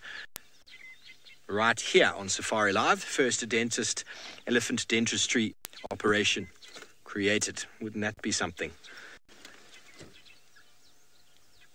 So the bulls generally in their lifespan at about the age of between 13, 14 and maybe 17, 18, they get pushed away from Louise wants to know how much Novocaine you'd have to give the elephant so it wouldn't feel the drill. Probably a lot more than us, Lou. A lot more. That's my final answer. A lot more. But so the elephant bulls, sort of at the age of between 13 and 17, they start showing sexual interest in their family, in the females, and they get pushed away. Then they become nomads, or they group up with other males until the ages of sort of mid-20s into the 30s. And then by the time they're 35 to 40, they started regarding it as a large sort of dominant reproductive bull. And, well, then they can be seen with bulls, but then they also follow the herds around and try and mate. Females, on the other hand, can come into reproductive readiness as early as 9 years of age. 9, 10, 11, 12, anywhere around there, you'll start finding females within the herd becoming reproductive, and they stay within that herd essentially for their entire life unless that herd splits up, which does happen sometimes. Big females will maybe split off with their youngsters, go off in search of food as food abundance maybe becomes less available, or water scarcity, move away, and then certain times of year they'll all rejoin again and re-establish all the bonds and reintroduce any new babies that were dropped that year. It is really quite a touching experience when you see herds come together. We do see lots of human emotions. It's almost like when you stand at the airport and you watch people greeting their loved ones at the international arrivals terminal. You see the tears, and you see the hugs and the love, and people are generally trying to smell each other and pick up as much information as they can in a very short space of time. That's what elephants do. They come charging towards each other. They wrap their trunks together. They stick their trunks into each other's mouths, not to bite them off, of course, but to blow sort of air in there, and all sorts of smells from the elephant's travel are all communicated into the sort of brain of the elephant. And the elephant is very quickly able to identify where that elephant's been, what they've been up to, and all sorts of things we probably can't really even comprehend. You probably hear some starling, some fork-tailed jongos off to my left. There's a fork-tailed jongo busy begging from its mum, or maybe its dad there. They're making a lot of noise. Just go in that a bit. There's one on the bottom and one above it. There was a fight. There was a little bit of begging happening, and now there's a bit of disciplinary action on the bottom left of that tree. They're talking all sorts of languages there. They're bobbing up and down. I wonder if it's a breeding pair or if it's a youngster begging for food, but they're very chirpy. A beautiful fork-tailed drongo is very characteristic, deep forked tail. They're able to create many, many sounds. I've never seen them sitting on a branch like that, bobbing up and down as if they've suddenly become woodhooboos. Maybe it's a territorial dispute. I've seen fork-tailed drongos many times having serious territorial disputes against each other. Oh, here goes one. He's lost. He's flown off away. He's decided he'll leave that tree to that fork-tailed drongo and go off in search of his own. Well, we're still here with this really big elephant who, as you can imagine, has still not stopped eating. He's thoroughly enjoying the forbs on the ground. Oh, what happened? What did you see? What did you smell? He suddenly detected something. The wind is coming from behind us and is blowing towards him. He might have smelt the dominance of Senzo. Lance, you want to know if they can suck up water? They do still happen to be able to suck up water. If you go and take a straw and put a couple holes in the side of the straw, you'll suck the water up because the amount of, well, the pressure that you can generate is much more than the outside. So you'll suck in air as well as water, so it'll probably be a bit of a bubbly drink, and there'll also be some water spilled. And then when he puts the trunk into his mouth, he'll shoot it down, so most of the water will go into his mouth, but then also some will shoot out the sides. But the path of least resistance is straight down the trunk, and that's where most of it will go. It's not as effective as other elephants, but it just means he'll have to spend a little bit longer at the watering hole to do so. So I have seen elephants with trunks very similar to this guy doing it, and they were quite effective, but they did spill quite a bit. Okay, he's suddenly realized that we're here. After all this time, he's realized we're here. And did you see that very, very subtle change in his behavior? He lifted his head very slightly towards us. He kind of angled his head towards us, moved a little bit closer, but then has continued feeding because he doesn't really want to fight. He just gets lonely. You know, he's out on his own out here in the open plains, having a meal. He likes the sound of my voice. He wants to come a bit closer and to introduce himself to Senzo because he says, yes, guys, this is my first time here in quarantine. I just want to be loved. And, well, I'd also like to see Taylor's phlegm and grimace. So let's go over to her to see how she compares with Lauren's.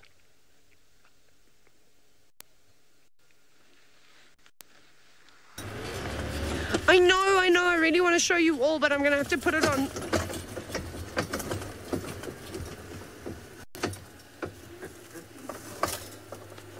The roof has come off the car. This is why. This is the problem. Stand by, everybody. Craig, you and I are going to have... The roof has jumped out. But you see, we're supposed to tighten these bolts, but they're now rusted and they're broken. And yes, Craig, we have to put it in quickly. Okay. You in? 1, 2. Okay. Oh no, another panic because I have to twist. These dogs, guys, they're coming. I've got to go get them. That's why the roof popped out. Okay. We're going to find wild dogs before Ferrari's firing. I will do my phlegm and grimace a little bit later. I've got to play catch up now. And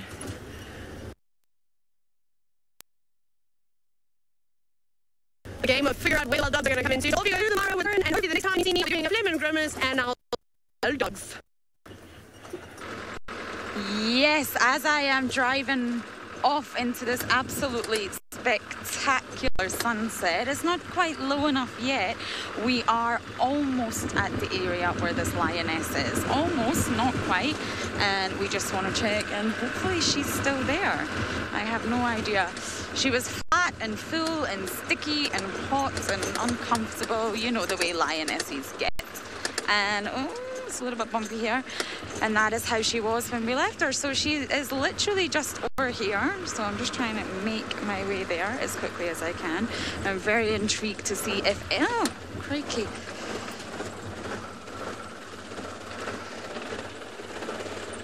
okay, no idea what that means. Let me just turn off the car and start again.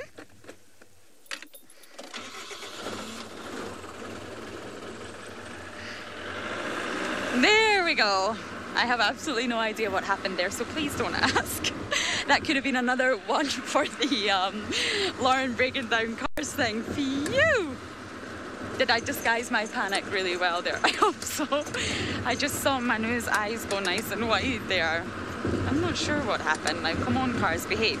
Okay, so we're just going to take down here. Oh, our lady lioness is here, and she's up. Hello, beautiful girl. Now, we are not sure who she is. We didn't get a sort of good look into that on the school drive, but we are thinking she could be an Imcoro lioness. So let's get a good look at her and the topi that she seems to have. How's this for you, Manu? Good?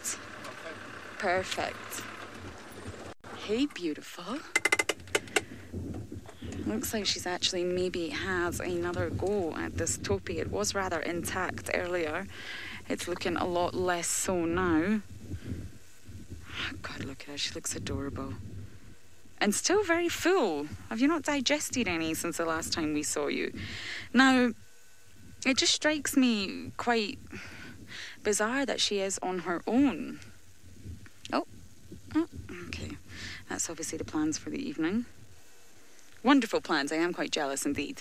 But I just don't know why this lioness is on her own. Where's the rest of her pride members, and where did she come from? Now, from what we can speculate, and it is all speculation, it does appear this lioness has indeed made this kill potentially on her own. There's really not much.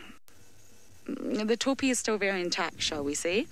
I will have a look around the other side and see exactly how it looks. We've sort of got the nice angle from here. And it does almost look like the two are just sleeping, doesn't it? Ooh. So, if she didn't make this kill alone, then where exactly are the others? Now, as you know, in the Mara, the sun is getting to that wonderful sunset time. I wonder if Manu can actually give you a look, because it is absolutely incredible. So we're getting to this sort of time of day where it's getting a lot cooler.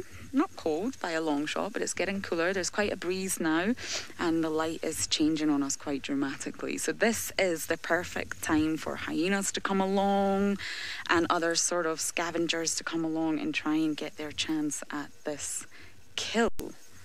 So this is why we actually did race back here. We didn't want to get here in the dark. I actually wanted to get here at this time to see if anything was happening. Now, my idea is that hyenas will come along, but so far nothing yet. Now, of course, hyenas can smell over such vast, great distances, kilometres and kilometres, that their noses will, of course, pick this up. And if there's a number of hyenas, if they come together in a large number, then there's only one lioness here. So I'm really not sure exactly how that would play down. With big predators and the sort of predator hierarchy, it's all about numbers. And the situation all plays out depending on the number of the predators. So if there was quite a substantial group of hyenas, we could find that they might try and take this kill off the lioness.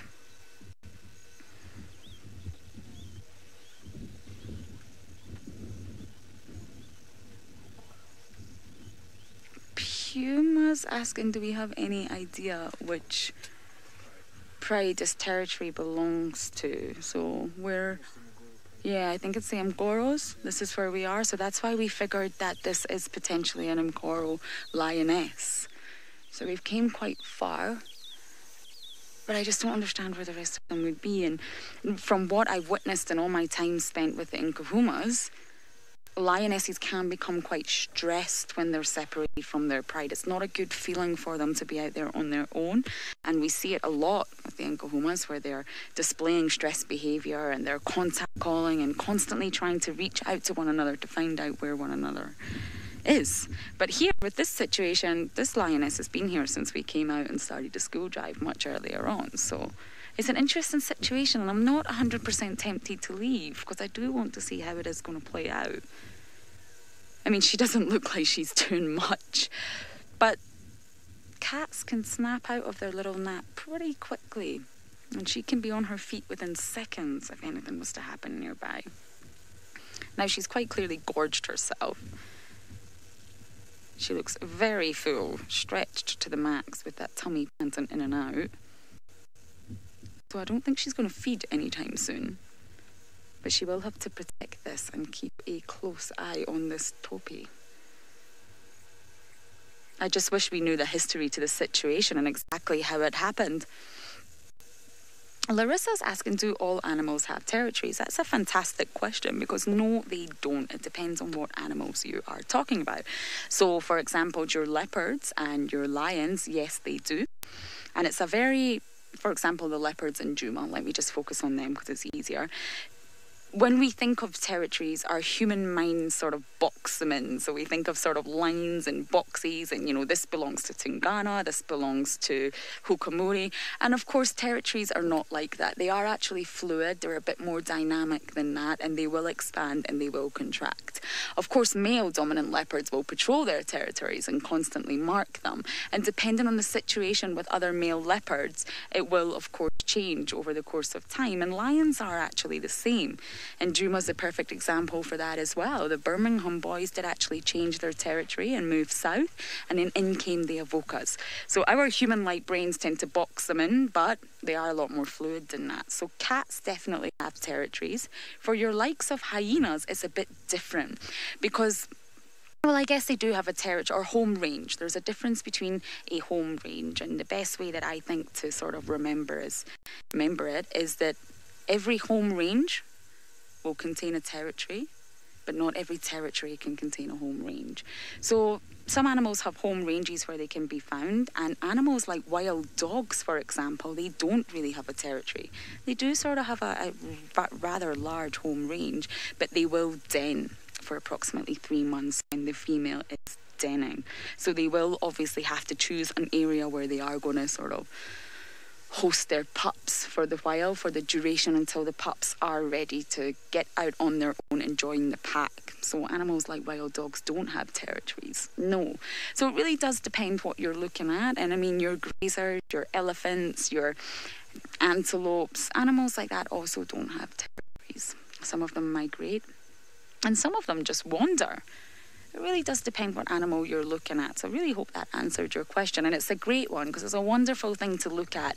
And obviously animals having territories makes it much easier for us because we roughly know where to find Tingana. We roughly know where, well, we did used to know where to find Hosanna. And here we roughly know where the lion prides are found.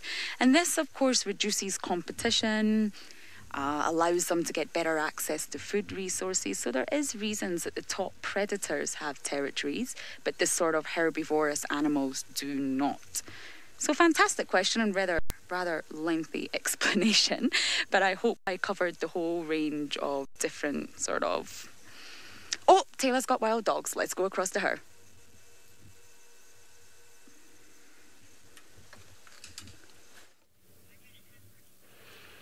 Look, well, you can't see anything now, but they're coming. There are indeed wild dogs coming towards us. There's some, Craig, a little bit further ahead, just behind that tree. There we go. There they are. I can't tell you yet how many wild dogs are here. We're just sitting on the boundary of Djuma, just watching from a distance. And give them room because they're running down Gowrie Main at the moment, so there are going to be quite a few vehicles here. I've snuck into the sighting. But the nice thing about me being in a sighting or wild earth vehicles in a sighting is we don't have to be the closest. We can really sit very, very far away and we would put a lot of pressure on these cars. So we will let them do their sort of thing, which is awesome. So yeah, so we'll just basically wait for them to pop out again. Hopefully they come onto Djuma. I'd very much like it if they came this way. That would be ideal. There we go, popping out again. So it seems like they're bobbing and weaving between Little Gowrie and Djuma for a little while. But off they go into Little Gowrie now. So at least we got a quick snippet. I'm going to guess and say it's the original Investec pack just because they've been hanging around. There's going to be another safari vehicle coming here now. Off they go. Sorry, everybody. There's going to be a bit of chaos with the vehicles driving through. I also think we might get a bit of rain. I don't want to move too much now. I kind of just want to let these dogs... I don't want to influence where they go, and I think that sometimes that happens where guides can pressure the animals in which direction they go, which I think is a little bit unfair. So that's why I prefer on a boundary to sit back and just watch them. Obviously, the animals are not going to go wherever you want them, but if you do line up on one side, yes, you can definitely encourage an animal to move in a certain direction. And unfortunately, safari do that. I think it's important that people are aware that it kind of happens. So we're going to just hang around here on the outskirts and see if they do bounce back this side. They're still there. They're still in the distance. Here they go. Oh, they're chasing a scrub hare. There he goes. Go get it. There was a tiny little scrub hare that popped out. Sorry, we've got the rain roofs on. It's virtually impossible. Here goes another dog. It was a tiny, tiny, tiny little scrub hare. Probably only a couple of weeks old, maybe about a month old. Maybe a bit older than that, but it was really small. Luckily got away. That's a good life experience. Off they go again. Very nice. So we'll just stick here on Djuma, I think, and potter around. Hey, Craig, how do you feel about that? Yeah, we'll just hang around. I'm going to turn around quickly because they're going in the opposite direction of us. So we'll stay on our side. And like I said, we're not going to put any pressure on the animals. Cool. Thank you, James, for confirming. You've said it is indeed the Investec pack. So that's good to know. That's wonderful to know. Here they go, walking slightly. We're probably going to lose visual of them in about the next 10 seconds because they are slowly moving towards, further into Little Gowrie. But they're on the hunt. They're obviously trying to flush out as much prey as they can, which is awesome. So they could quite quickly run onto Djuma or anywhere they could chase and pile, and the hunt could take them anywhere. So that's good news for us. We'll definitely patrol up and down here. Wonderful, but it's not the only surprise, or as James says, it's surprise that you're going to have this afternoon. Off you go to Steve to see what he's found.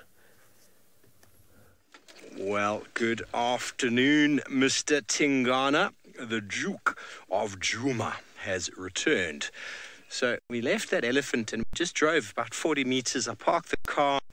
I walked in the block a little bit, just scanning the termite, having a little bit of a look. And Eagle Eyes Mkhize went, Stivovo, lepat.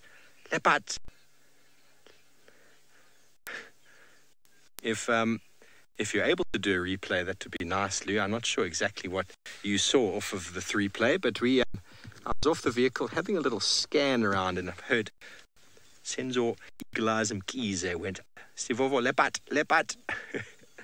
And Tingana came marching into the block toward where I was, and he's definitely smelling. He's probably on the trail of Thandi. He knows that she's a good provider. And, well, all of you know that he is not above scavenging food off of her. He is back, everybody, looking in fine condition. And that is what patience pays off. We were dawdling in the area so as to maybe get some sign of a cat. And sometimes that's all you need to do is just sit and wait. And, well, they'll come out right in front of you, hey, Senzo? Just like that. So there's a very good chance he's going to lead us directly towards Thandi. A very good chance of that. It's not guaranteed, but I don't think she's very far. Now, this is exactly the area Taylor lost her in this morning. She had a scrub hare meal, probably enough to keep her satisfied for most of the day. And Tingana's probably smelling her tracks, because the way he's moving, it's the way a leopard would have been moving beforehand. A lot of the viewers are commenting he looks hungry. Well, everybody, even when Tingana's full, he still looks hungry. Something that Hosana takes after as well. He's always looking hungry, but he's looking good, isn't he? I didn't see any noticeable wounds or injuries on him there at all, which is super cool. There's a couple ticks on his ears, but looking in fine physical condition. Okay, well, we're going to try and get through here, try to find out where he's taking us. And while we do that, let's go over to Taylor, who's given up on the dogs and seems to have found a spotted hyena. Look, we've got a hyena who's obviously heard the commotion of the wild dogs and has now gone, hey, where have you guys gone? Are you going to find some food for me? And I hope that the wild dogs come back this way because, well, wild dogs and hyenas don't have the greatest relationship with one another. They really don't like each other. And if the dogs see that this hyena is here, they could put on a bit of a show for us and end up chasing this hyena around. Now, I'm not sure who it is. It looks like, I mean, goodness, I don't know. You're all going to have to tell me. You're so fantastic at IDing the hyenas. So I definitely do rely on you for this. One of the young boys, not young boys, I don't know why I said young, one of the males maybe? We'll see. Okay, it's turned into little Garias. I can hear the vehicles go up and down. Sounds like they're herding the wild dogs at the moment, like they're sheepdogs. I'm trying to put them in a crawl. So I'm just going to stick around here. Let's see if we get another view of this hyena. No, it's gone. It's gone to the Wild Dogs Academy. Oh, goodness, that's a big bump. Let me quickly turn around again. It's going to be lots of up and downing today. That's okay, though. We've got wild dogs, an animal. I'm so excited. Something to talk about. Other than absolute... Oh, Craig, look at the flap. Never going to be able to fix that. Look, my OCD is kicking in. I can't reach it. I'll have to put it up a little bit later. It's not really important right now. But also, how nice that Tingana's back. Oh, so where is Steve?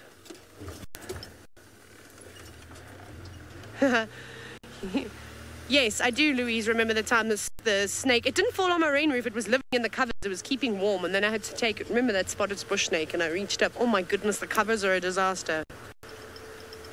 Okay, everybody's racing again. Did they turn back down? I'm going to move off the road because I don't want to be run over.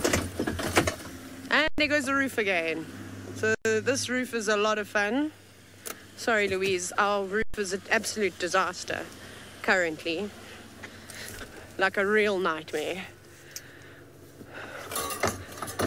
This is why the vehicles need the roofs to be,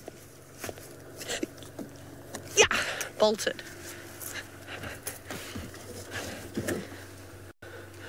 Okay, we'll go down again.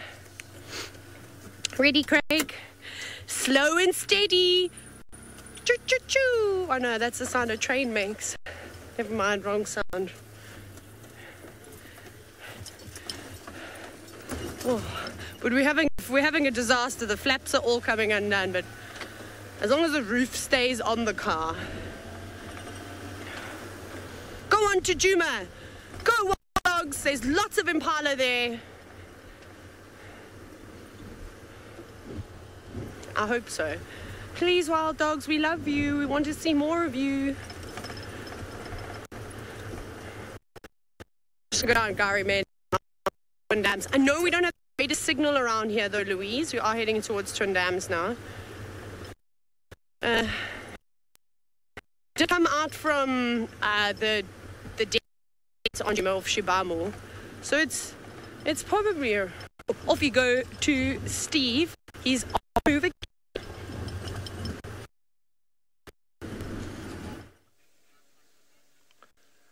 Thanks, Taylor. Well, everybody, we've just followed him in, and he's standing exactly where I was standing 5 minutes ago, scanning. It's quite incredible. He's taken the exact same route I took into this little spot here. He knows Tundi's nearby. I had a feeling my spider sensors were saying there's a leopard nearby. And, well, spider sensors were right. Let me just go back, Sen, so we can get him again. Stood right on that termite mound. Had a look. He probably saw me at some point, but he doesn't smell me. Doesn't look like he's very interested in my smell. He knows me by now. Well, Senzo, once again, we conquer. So for all of those of you out there who've been hoping for some spots, we didn't just provide you with spots, we provided you with the Duke of Juma himself, looking in fine form. And, well, it's always quite sort of coincidental and, well, sort of instinctive of them after the rain to move back in, although we didn't see him do any scent marking. Generally, big cats, big territorial cats will re-scent mark, re-establish areas that they need to after the rain. And, well, as soon as the rain fell this morning, guess who's back in town? Now, there were tracks of a male and female leopard seen around sort of further south from here, close to where Taylor is or was around Twin Dams yesterday afternoon. They were trying to follow up, but they didn't have any luck. My objective this morning was to go out and try follow up on them, but then with the rain falling, prevented us from going further than the tent. But the tracks I saw on my way back with Polly last night were seemingly, in my opinion, of a young male. Definitely not Tingana. They were definitely not Tingana's tracks, and they were too big for Tundi. But who could they be? Tristan has commented that there was reports of a young male coming from the north, heading up sort of the Sabi Sands fence line. I'm trying to have a look and see what his name was. Where was that again? I'll just double check. His name is the Daoni male. I was seen yesterday by the Sabi Sands Mobile East along Ottawa fence line. So on the way sort of up towards the north. So like Hosanna, maybe that young male leopard is dispersing. And wouldn't that be marvellous to get another young male hanging around in the area? What would Tingana think of that? Maybe that's why he's come back. Maybe that young male has been patrolling in his territory. And he's now looking for him to teach him some leopard manners. I've yet to see Tingana teach anybody any manners. He just runs in and everybody scatters. How you want it to be, don't you? You want everyone to be terrified of you so that you don't ever actually physically have to fight them. Because, well, can you imagine a big fight between two male leopards would be quite something to witness. Quite something indeed. Big powerhouses of the African wilderness. Tingana gets away with intimidation alone these days. Fantastic. Don't forget, everybody, we are interactive. Love to hear from you. Let's all get a one-word tweet through about how everybody feels about seeing the Tingana once again. And while we wait for those to come through, it seems like Taylor has managed to get another view of the wild dogs.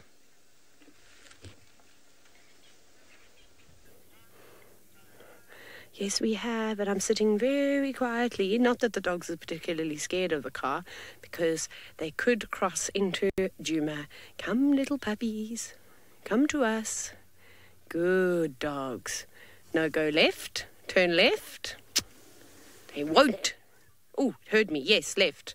They're very diplomatic, these dogs. They just stay on the boundary so that everybody can see them, which is quite nice. It is, like I said, it's pretty amazing when everybody gets to see wild dogs. That was quite cool. Here they all come. So 1, 2, 3, 4, 5, 6, 7, 8, 9 dogs are here. Well, that's good. So we know they're all still around.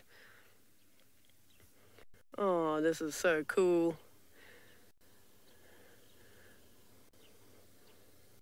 Yes, well done, dog. One dog has run onto Djuma. Now another one to follow. Come on. Chasing something. There were impala here, remember, Craig? Come, chase them. There goes a Dacre. Dacre flew past there, literally flying. What else have they flashed out? There were a lot of impala ram around here when Craig and I were bouncing about earlier. We've driven through the Mulwati. There wasn't much in that dry riverbed. Let's see if they stick to our side, which would be fantastic. There goes one more. Okay, Craig. Just thinking. I'm going to just stick here for now. The reason why I say this is because if they cross through the Mulwati, it's going to be very difficult to get onto the other side. I just don't know what they're going to do. Craig, what do you think? Do you think we should go up towards Drakensberg? Or do you think we should... Because I don't know if they're going to think, nah, their general movement is east. It's, you see, we'll find ourselves in a bit of a pickle. If they cross through the Mulwati, we might struggle to get up there. There is still Mamba, but then there is a road in between. Either way, if they run in this direction, it's going to be hard to keep up with them because the bush is exceptionally thick, and this area is filled with lots and lots of drainage lines. But there we go. There's one for now. Again, apologies. We do have the rain roof on, so you will see a bar popping through every now and then. See, look at them. This is what fascinates me the most about dogs, is they're so active when they're hunting, running through shrubs, up onto termite mounds, through the long grass, trying to flush out whatever they can flush out, which is so great. You know, and I think that's why they're also so successful. They don't just focus on one animal. They're all they're working within the same area, but if somebody picks up on something, then they'll try to help one another. I'm glad we didn't go there. They've just crossed. I want to get around these guys because all the dogs have gone up there and we can go and view them. See, this annoys me a whole lot. Because I can drive. Guys, can I please... Hello, can I get into my property? All I want to do is just want to go up and then we'll... inside.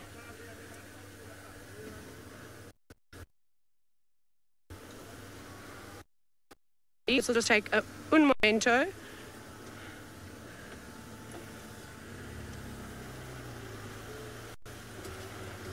We'll get there eventually. I'll try and cut up here, and then yes.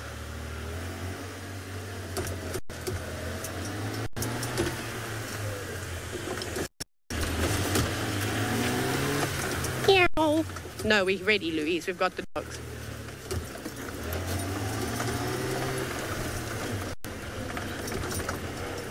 Thank you, puppies.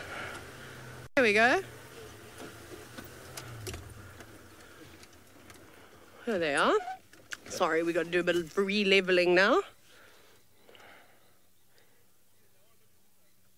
Awesome. So they're on the move.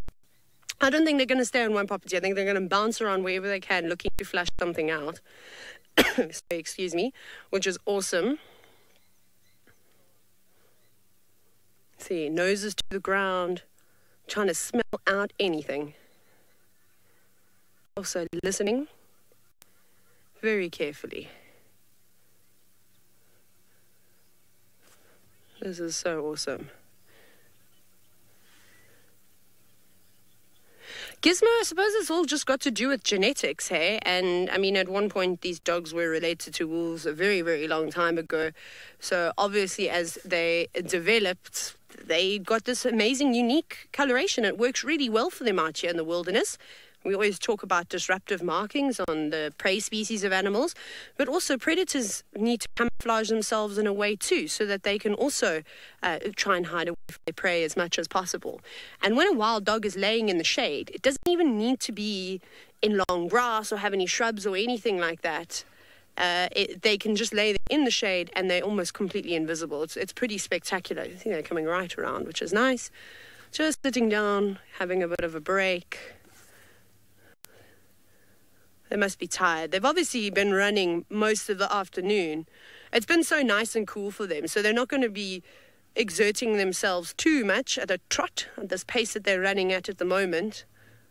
So they'll be able to keep this up for a very long time. But every now and then it is nice to just sit and rest your paws and catch your breath. I know that they were on Little Bowery yesterday afternoon. I'm not sure where they went this morning. They're probably within the area. These properties are all fairly small, so they'll bounce in and out of them quite quickly.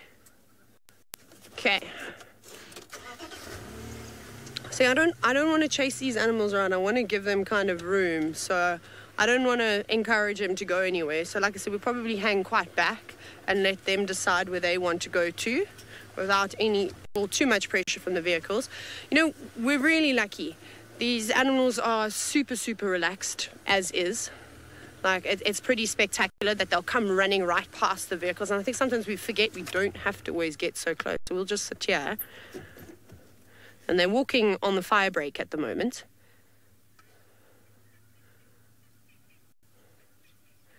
And if they carry on going in this direction, they're eventually going to get to Chitwa. Now, if they get to Chitwa, that's the best hunting ground for them. That's going to be the best spot for them, because there's often a lot of prey on there. Waterbuck. There's no young waterbuck really at the moment, but lots of impala, lots of inyala. They hang around there. So I hope they do go towards Chitwa, 100%. That's a great place for them, and we can go straight on too, which is nice. We'll just keep following. I know the other guides have got restrictions as to how many vehicles can be on the different properties at once. So if they go anywhere, or they can go into Torchwood, because we can also go into Torchwood, so that's fine. I think we can go into Torchwood this afternoon. Yes, we can. So that's perfect. Craig, I'll stop here. Hopefully they'll just turn to the left, or they might climb through that silver cluster leaf tree. We'll see what they do. You can see them. They're all so quiet as well, the way that they walk through. They remind me like of a pack of velociraptors if they were to hunt together, how they'd just be like sort of sneaking, not really hiding themselves. They're not like a leopard or lion that will stalk. They don't typically flush out their prey this way. It's really an amazing technique that they use. Okay, let's go. Let's go up a little bit further. Yay, wild dogs! I'm so excited. One dog has just seen something. Another one is running in that direction. There's also often a lot of impala. Callum. I'm just telling them that they're going in that direction.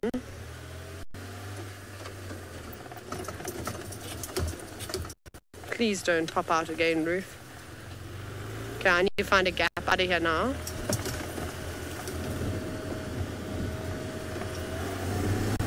Okay.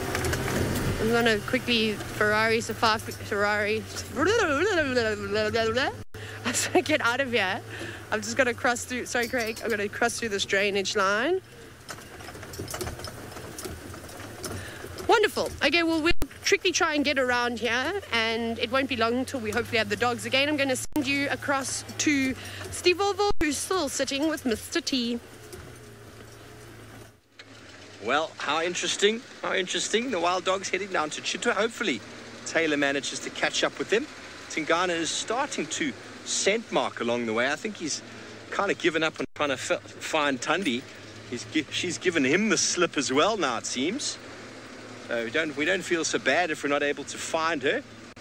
He's doing his... Yeah, we're going to get in front so we can get a nice position of him walking directly towards us, everybody. If you just give us one moment. That's what's lovely about this open area, is that it's quite easy to get sort of a distance around without impeding on his movements, of course. We don't want to film him or block his... We do want to film him. We don't want to block his route. There we go. He's going to walk straight down the road towards us. We are joined by some other vehicles in the sighting. Of course, they were all as excited as all of you were when we said there was a leopard. It didn't matter what leopard. They all came racing in. Isn't he beautiful? He's still smelling, everybody. He's still smelling. I do apologize about the hole that's about to come in shot. Hello, my boy. You are such a magnificent leopard. Isn't he gorgeous? Oh, he's such a good cat. Such a good cat. He's stopped again. Let's turn around. Sorry. A very nice area to have a leopard. Like Taylor was saying, Chit was a good place to have the dogs hunting because it's nice and open like this. He was initially going into the drainage there, and oof, that's a painful place to spend any time. It's a difficult time to try and follow him through there. But he's now doing his lovely Tingana scent marks. Sorry, Sens, I'm not doing a very good job here for you. There's a one spot with some trees, and there's another vehicle in front. So that is the best view we could get for you for the moment. We're now going to reposition again and leapfrog as we do. But you can imagine trying to... Oh, he stopped again. Let's see if he does anything. He's stopped there. He's trying to listen. He is a superstar. He knows it. He's just standing there posing. Now the vehicle's pulled up with some mighty expensive looking camera equipment, and he's gone, okay, do you want me to stand like this? That's what you want? Okay. Is my moving interrupting your camera shots? Let me just stand there for you. Posing. Isn't he gorgeous? No, he's picking up all sorts of things in the thickets that we can't hear. So whenever a leopard stops and starts sort of listening and stuff, it's important to switch off, allow the animal to do its natural thing, allow whatever prey animal might be hiding there to also be able to hear. So this is when, you know, the influence of a vehicles can be noted. So as soon as you see animals hunting, as soon as you see them doing something with that regard, switch off, let them do it, wait for them to start moving again, and then maybe reposition around the other side. He knows Tundi's here somewhere, and he knows she's very elusive. Very elusive. There we go. Walk out of shot. Isn't he perfect? He read the script and everything. He read the paper edit that Lou sent through. He said, Kate, on that shot, you need to walk out of frame. So everybody, don't forget we are interactive. I'd love to hear from you. Let's do a one-word tweet. As I said before, what does everybody think about seeing Duke of Djuma again after 2 weeks? Almost 2 weeks. Can you believe it? He hasn't been around. It'll be 2 weeks on Sunday. It is what happens. It is what happens, everybody. It is what happens. Now he's going to walk right up here towards the bush braai site, a favourite area for him to come down to. Now I'm just going to position the car beautifully for us to get a lovely shot of him walking up once again. There he is. Senzo's now got to work to try and get the vehicle out of frame. I apologise, Senzo.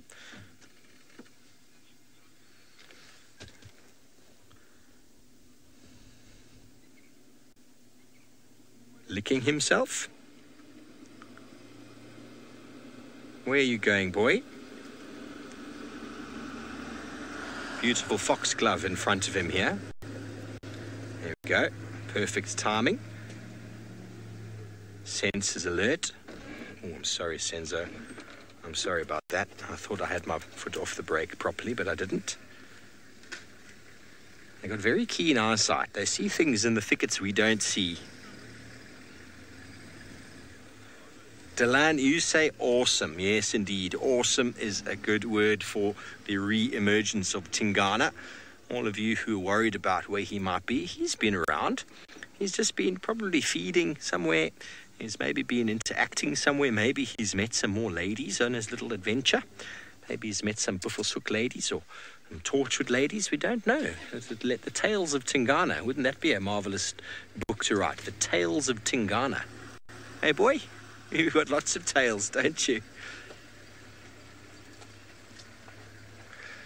Lee, ting-tastic, indeed, ting-tastic. Now, there is lots of flash photography going on. I don't think it's going to affect him. I don't know why people need enormous flashes. I don't think they're going to work really in this light, but I am no photographer. What do you think, Sens? Huh? Senza doesn't understand it either.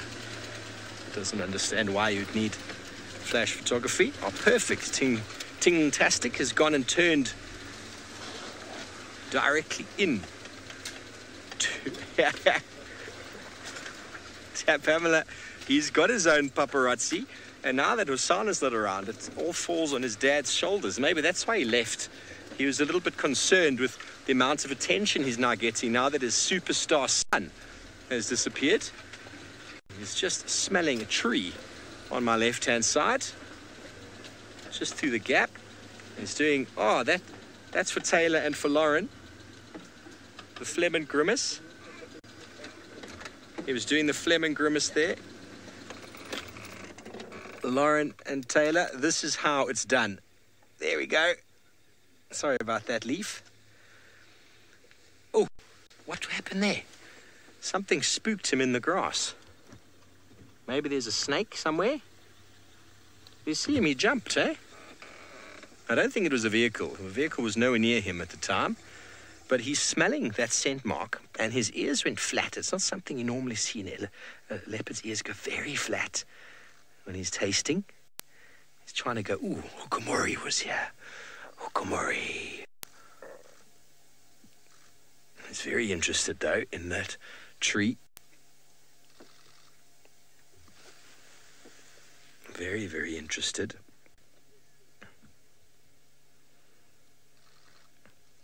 It is a beautiful apple leaf tree.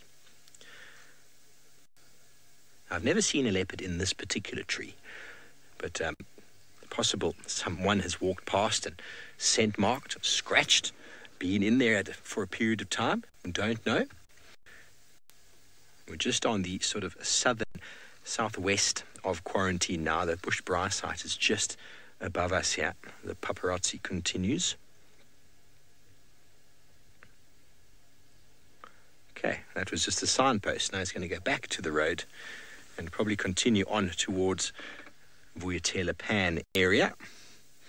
I've seen him do this many times before. He walks through this sort of dense area on the side of the Bushbrae site, and then he goes up towards the open area of quarantine, and he tried to stalk wildebeest at one time, and then he went back into the thickets.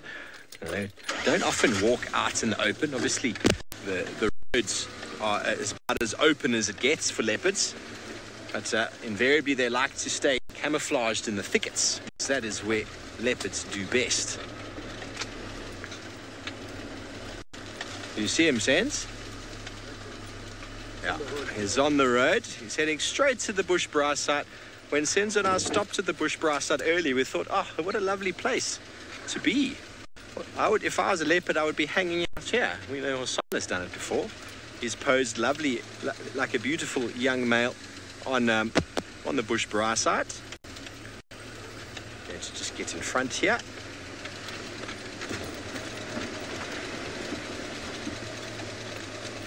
So everyone's wondering something that we all would like to know.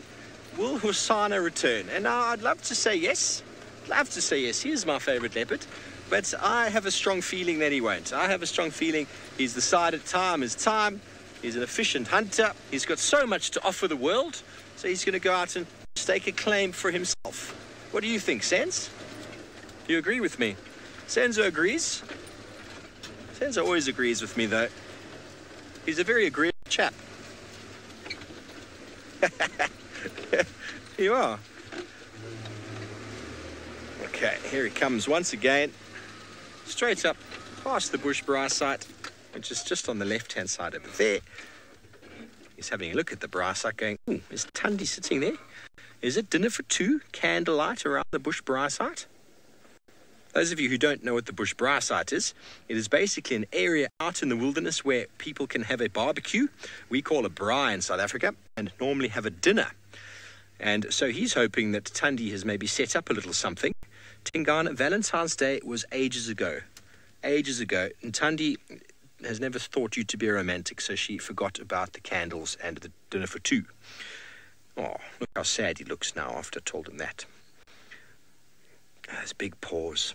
Oh, I'm going to have to duck my head, Sen. Sorry. He's a magnificent animal. Magnificent. He's got a very long face. Initially, it's quite tricky to identify cats, but you get to a stage when you just know them. You just know them. Obviously, males and females, you need to identify the difference between the two. And once you can identify the difference between males and females, which is generally quite easy to do by the size of the neck. You look, he's got a very thick neck there when he turns. Very long dewlap over there. And a big animal. And obviously, when he walks as well, under the tail, you'll often find he's got the golden jewels there, which are the testicles, which females don't have. So if you can see that and you can see the size, you get a male, and then you can almost invariably identify who it is. But every now and again, you get lone males or nomadic males who materialize in, and well, then it makes life tricky. But we got many viewers. Sorry about the poll. We do have the roof on. We do have many viewers who are experts at identifying our leopards. Some of them can even tell you from a little patch on the tail. There we go. Time to scent mark. A few spots on the bum or on the side of the leg. Like that angle there, they could tell you who exactly it is. So as I said, we are in the sighting with other vehicles. That's why you see the spotlight there. But it's not influencing him at the moment, everybody. They are going to be sensitive about it. It is for a little bit of photography. Now I realize that they don't need a flash then, do they? No. I don't even know what a flash is for when you're on a vehicle. It's not to pick up. Wanted flashes for how much distance, Sense? A couple of meters, eh? A couple of meters maybe, not for a 40-meter gap. Okay, well, let's keep going. He's going to continue scent marking as he goes. Good chance he's going to come up to the junction just up ahead. He's going to cut straight through. Straight through to sort of Ingwe Alley, Chelapan area. That's a good opportunity, good possibility.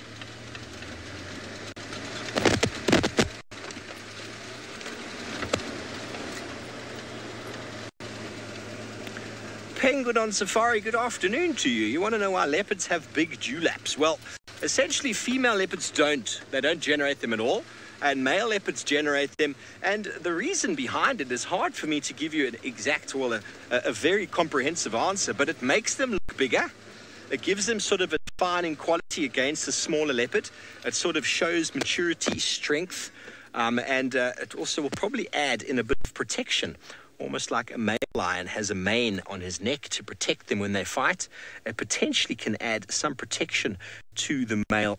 But leopards are all about body language. And if a leopard sees another leopard, they don't really look at each other directly. They look at each other from the side, and they will see the size of each other. And when you see Tingana from the side with that neck, it just looks enormous, and it looks like something you wouldn't want to tackle. So if he comes running in with that big neck and that big body, well, another leopard just goes, whoa, he's too big, it just runs away. Not necessarily muscle there, but it just gives the neck the size. And when I see a man with an enormous neck, I generally think, I'm not going to be able to fight him, he's just going to hurt me, so I'll just go, you're the boss. And that's exactly what it is. The dewlap means you are the boss, which is exactly what Tingana is. So he's walking straight down the Wahlberg's Nest Road. You can see why we track on the roads, why we're always looking on the roads, because look at those beautiful tracks he's leaving. So if we came here in the morning, we'd be able to find those and try and follow him. Obviously, understanding the lay of the land, where the water is, where he might potentially go. Herbie and Rexon, the local guides, know that these leopards have got favorite routes. So when they find tracks here, Herbie and Rex will say, yeah, let's check there, let's check there. You check those places, and invariably you find. You're going to see if you can see them, Sense. Very hard. Let's see if I can show you here. It's not that easy to see, especially with this light. not that easy to see this light. But he's having a little look at Inga's there. Inga's house is just over here. He's trying to see, is there anything for me to eat over here? We're giving him a little bit of space. Obviously, he likes to stand behind vehicles from time to time, which is what he's doing right now, through a field of sesame. He's trying to see, maybe there's a scrub hare hiding here. There he's walking straight down the road. I'm going to go around, Sens, to the link there. Excuse me, everybody. Let me just drive around.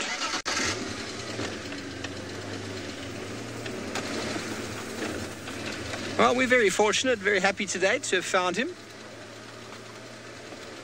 There's a lot of luck involved, but also the willingness to try areas and the patience to stop and just wait in an area. And like I said, finding that male elephant was just basically him saying, hang on here a little bit, guys, and a leopard will show itself. And indeed, he did. Not just any leopard. Not just any leopard. Tingana, the Duke of Djuma.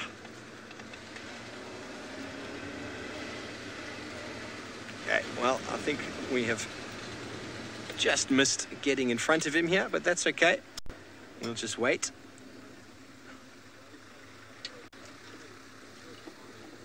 Okay, I think he's gone off the road there, or he might just be in front.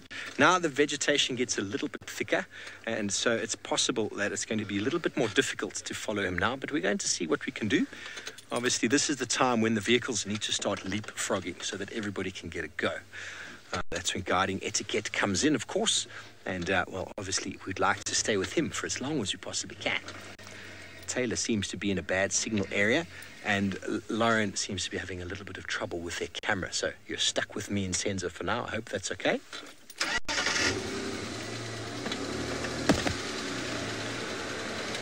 Makeup Girl, we haven't heard him do anything. We haven't heard anything. He's been scent marking. That's all he's done so far. That's all he's done so far. But hopefully we'll get him calling. He called for us on the SABC show 2 weeks ago, which was marvelous.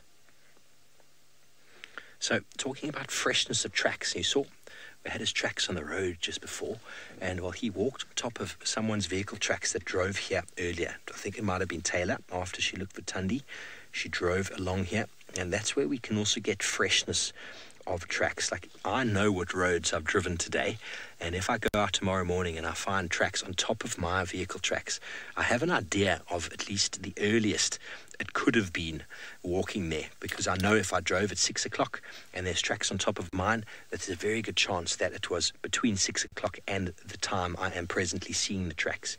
So that's why we check our roads. That's why we spend a lot of time looking on the roads, and having no door on the side here makes it quite nice to be able to quickly scan and see, because, well, the leopards like to move on the roads. It's very easy for them to move. Can cover a lot of area. There's no thorns. It's not wet, and it's relatively quiet. To them, it's just a very large game path. Okay, we're going to try to get around him here. Give this other vehicle behind me an opportunity. And while we do that, let's go back to Taylor. It seems like she's got a little bit of signal, and she's found for you a jumbo elephant. We do have an elephant. Our wild dogs have continued their journey into Little Gowrie, and hopefully they are happy hunting. This elephant, though, is only hunting grass at the moment, and he's a lovely bull. He's not particularly massive, but I do suspect that he is in must.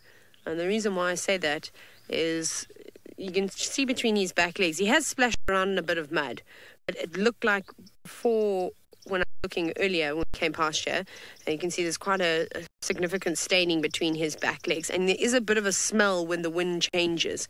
So I think he is in must, but he's very relaxed right now. You can actually hear him eating. Shall we have a little listen?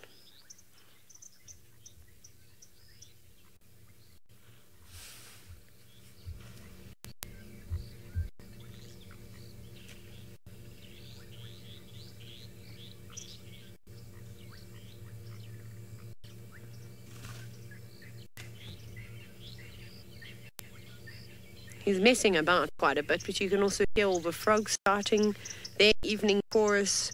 some of the birds giving their last words before they go to sleep for the night.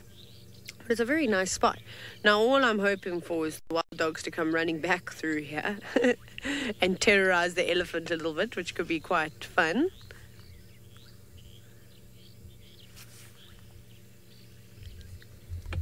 Still just munching away. Must be eating some reeds and a couple of other things too. And he's not going to eat all that sand. He's probably going to chomp it off and drop that bit, because that's not very tasty. And we know that that can wear their teeth down quicker. No, don't put that in your mouth. No, he did not. Okay, there we go. You just have to bring it in a bit further to chop it off. Yeah, I can smell the must, hey, Craig? Oh my goodness, the smell of an elephant bull in must. It smells a little bit like diesel and dirty water and quite sweet. Louise, you're talking to me. I can also hear what you're saying. What else does it smell like, Craig?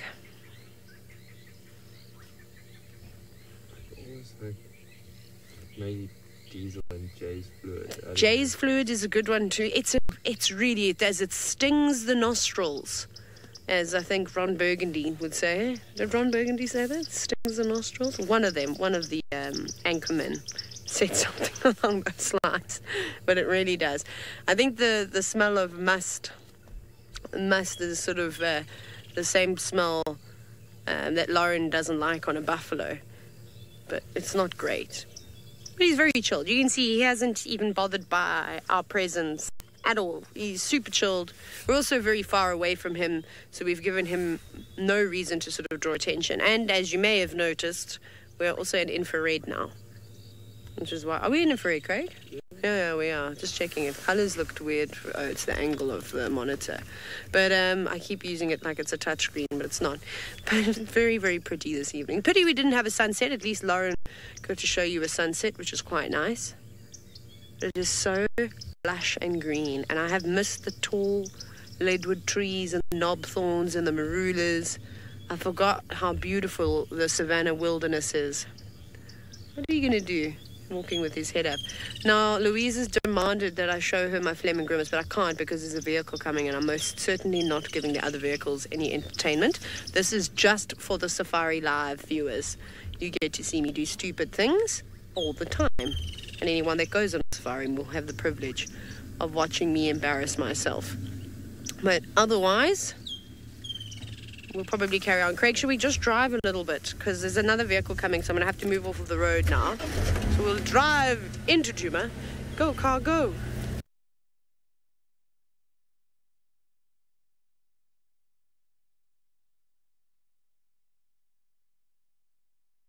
When the people can't see me, they'll see me. Oh, yeah. Okay. Yeah, we'll go. Yeah.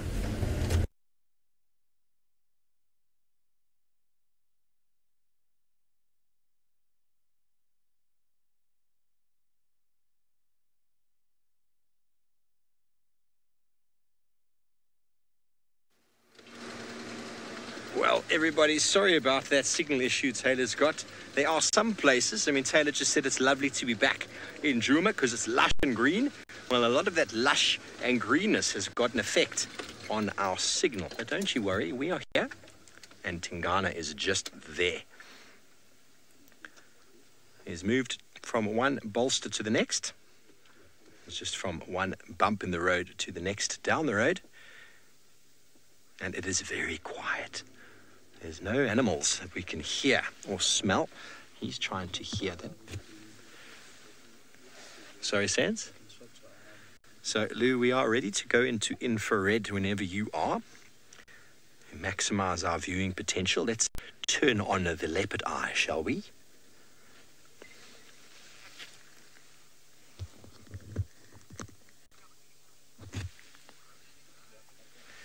And there we go. Welcome to the infrared spectrum. The Duke of Djuma, everybody, if you've just joined us. This is Tingana. He is the resident male leopard. We haven't seen him in almost 2 weeks. Of course, cause a little bit of a flat panic, but I've sent the sightings pin through, and James Hendry sent a huge hooray. He's very excited as well. This is his favourite leopard, after all.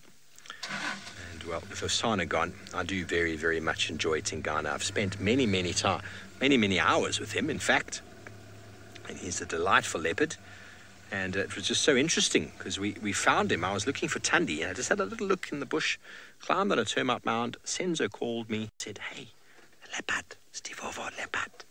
And I came out of the bush, and there was Tingana walking straight towards us, and he went and stood on the same termite mound that I had already been on. So he was following me. Maybe it was me he was smelling.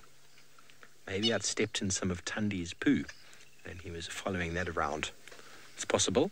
I haven't checked my boots. I am wearing my gum boots. I'm quite happy that I haven't soiled them. Franklin, just off to the right-hand side, has suddenly noticed that there's a big male leopard in the road, and it's voicing his disapproval. So do apologise, everybody. There's other vehicles in the sighting. This is the standard norm in the game drive industry to spotlight animals. We're fortunate that are able to view them with our infrared cameras.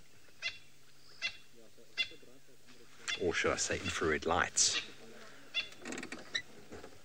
Sorry, Senzo, I think I've done my brake badly again. Do apologise if it moves. Oh, that was good. Can you hear the tail spur file off to the right? Can you imagine if you were just getting ready to go to bed and you turned around, you looked to the right and you saw a huge predator just hanging there 8-9 meters from where you'd chosen to roost for the night. You'd spent the last 3 hours trying to affirm whether it was safe, and suddenly there we go, there is a big leopard right in your view. Well, he's not happy. He's going to voice his disapproval until Tingana moves off, but it's a classic case of when well,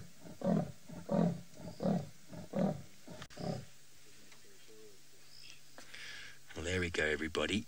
Tingana has voiced his own approval.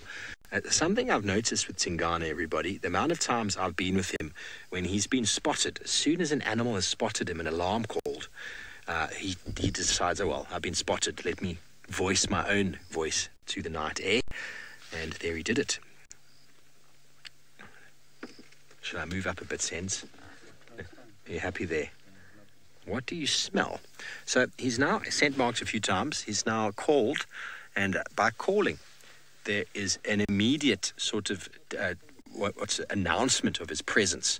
So if there is another male leopard in the area who wants to challenge him, he should call back. If there is a female in estrus and she's interested, she should also call back. It's the way that they communicate.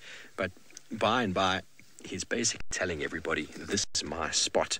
So Lou, last time we saw him, he actually called 2 times around Chelapan. Lou says it's the first time she's heard him call in ages. And we heard him call around Chelapan. He called beautifully in time for the TV show. And then he walked away and we haven't seen him since.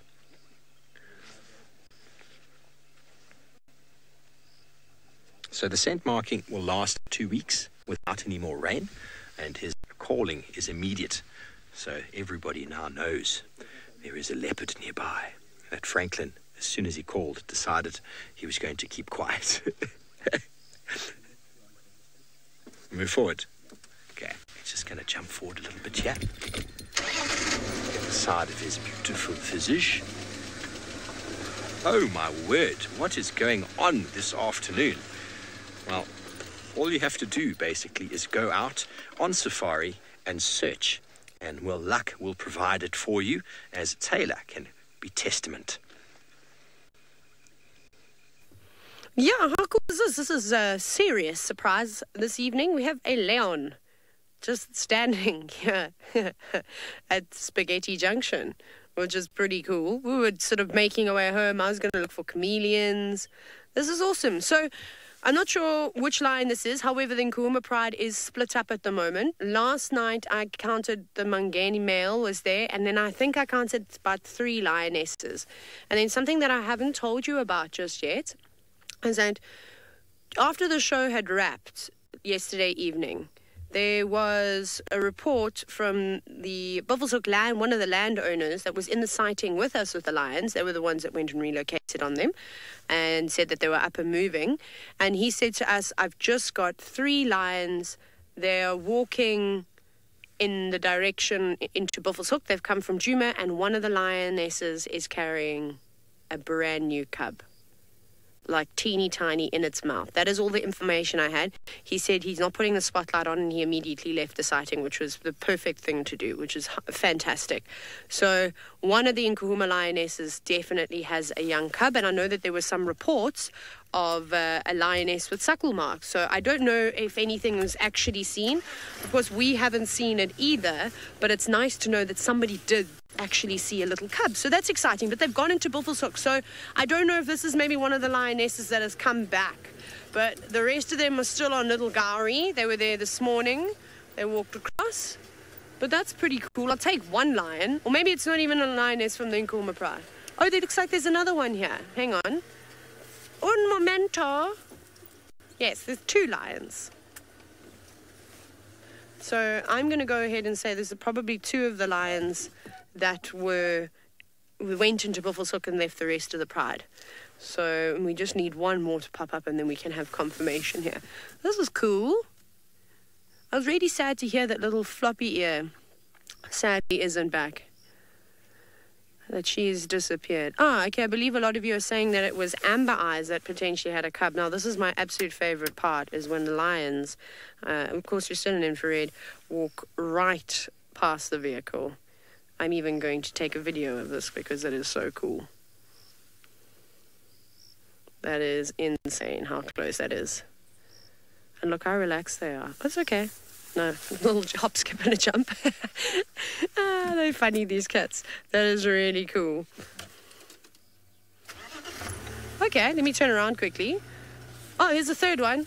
Okay, this is them. So let's see if Amber Eyes is here then.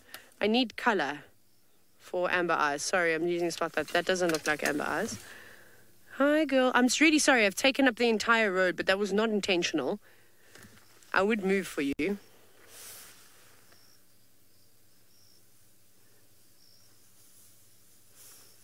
Taking a little bit of a gap.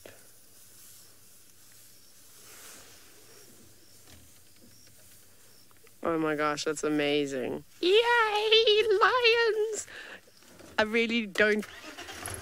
I don't care for leopards as much as I care for lions. I love lions. Okay, so that's awesome. So we've solved the mystery. Those are definitely the 3 lions from last night that crossed into Buffelshoek. We didn't see them. And now they're probably looking for the rest of the pride. So we're going to hopefully stick with them. Hopefully they don't disappear in the grass. Let's see if we can get a confirmation on suckle marks. Amber Eyes must be here. It's obviously hard to tell now with everything dark, and I won't put too many lights on. But if they sit down on the road and roll over, I mean, that's going to be ideal. So that's great. Actually, I have a game drive radio. Let me find Taxon quickly. Where's my game drive radio? Lost forever, because I never use it. There it isn't. On the wrong channel, Taylor. Multitasking, I'm not very good at this. Tax for Taylor. I'm going to switch my lights off. They might be on sundowners. Aubrey for Taylor.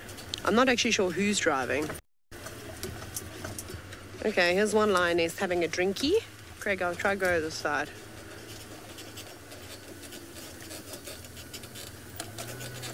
This kind of looks like Amber Eyes. If any stations can copy me, I've got 3 lionesses at Spaghetti Junction, Twin Dams Road. They look to be going south down Twin Dams.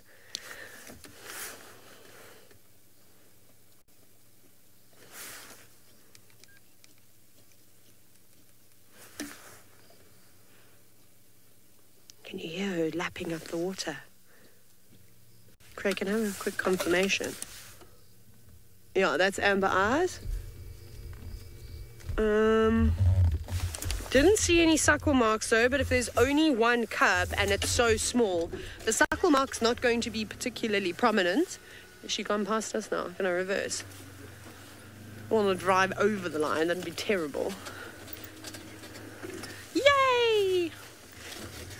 I can't tell you how exciting it is to have my favorite animal. They're so big. They're so enormous in comparison to leopards. It's so cool. So they're also stopping and listening at the moment. They might be trying to listen out for the other part of the pride. Might be doing contact calls. Last night in that sighting, you heard them giving off sort of soft moans, trying to find one another. Or they could be hungry and just listening out for some food. But they're going straight in the direction. If they go straight down Twin Dams, they'll eventually cross straight into Little Gowrie.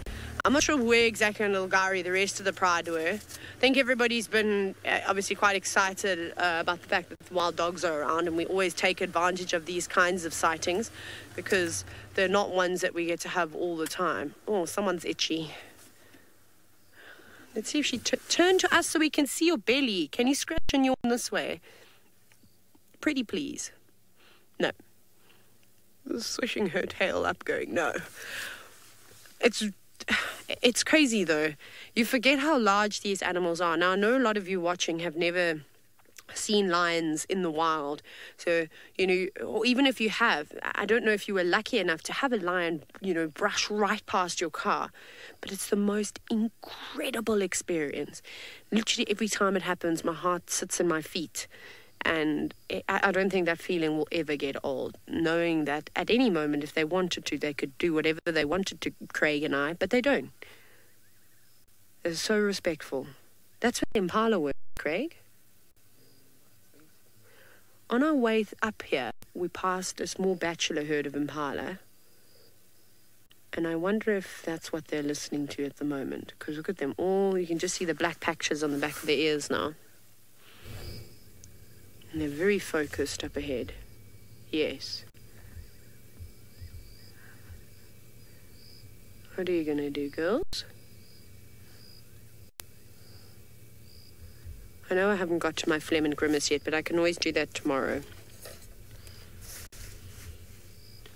Okay, so one's going around. Obviously, we're not going to really move now. I know we're a little bit far away, but I prefer to be at this distance. I'm also going to stop using my spotlight completely now. I mean, one Impala for these three ladies is, it's not going to be a monster meal. It'll be a good meal. It'll keep them going for a day, maybe 2 days.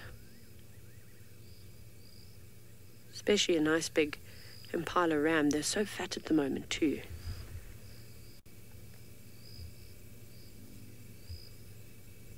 Yeah, they're definitely listening to something around that corner. It's amazing though how you can see how their behavior changes from having a drink of water to, you know, just a stroll down the road. To how is it a scrub hare? I just saw something jumping. I also saw some eyes flashing. Well pointed. Oh, good job pointing that out. There it is. You see their little eyes. That lioness that's standing up just to the left of her head. If you look very carefully, you'll see a reflection of an eye. Quite right, Craig. It can probably be a scrub hare. And then there's so many scrub hares around. I reckon if one of these cats catches scrub hare, only one lion's going to eat tonight. Oh my gosh, it has absolutely no idea. And with all the elephant dung on the road, I wouldn't be able to tell any of it apart. Standing by. Oh, this is going to be great. It has no idea.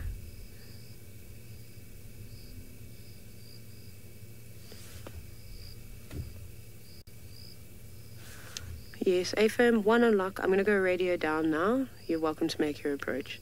Twin Dams Road. Sorry, everybody, I'm stop talking on the Game Drive radio now.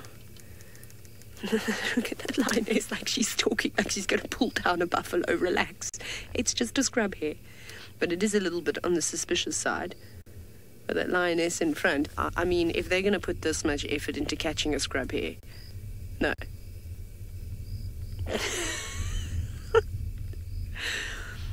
Don't you think it's funny? They're just like big house cats. Because you know a house cat would put this much effort into doing something like that. Oh my goodness, I have to tell you a really funny story. So, while I was in Sri Lanka, while we watched these lions, what are you doing? Where are you going? I can't be terrified of that little thing. That is hilarious. I don't know what it's doing. That is so strange. I don't want to lose the lions, though. Scrubby, did you just chase away 3 big lions? Well, that's quite funny because the same thing happened with a very young scrub hare. It was tiny. It was probably, not a scrub hare, black-naped hare in Sri Lanka on the road. And a domestic dog came trotting down the road and saw this thing and was like, nope, not having any of it. And bark, bark, bark, bark, bark, turned around and ran the way it came. It was not passing that little scrub hare. I think there's, you know, I'm going to go a little bit further, but I do see more eyes, and I think that the impala are around here. We're going to do the stealth mode.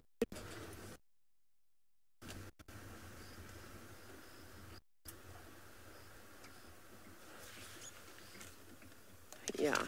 Craig, look down the road. So scrub here, they're the eyes. Those are the impala that I was telling you about. So those are the ones that were coming around here. I don't know where the lions have gone. The lions have all flanked out. I just want to tell these guys on the radio, whichever station is coming to this lion sighting, if I can ask, can you please come from the northern side of Twin Dams Road or Spaghetti Junction, just because the lions are looking quite interested in some impala that are just further south down the road.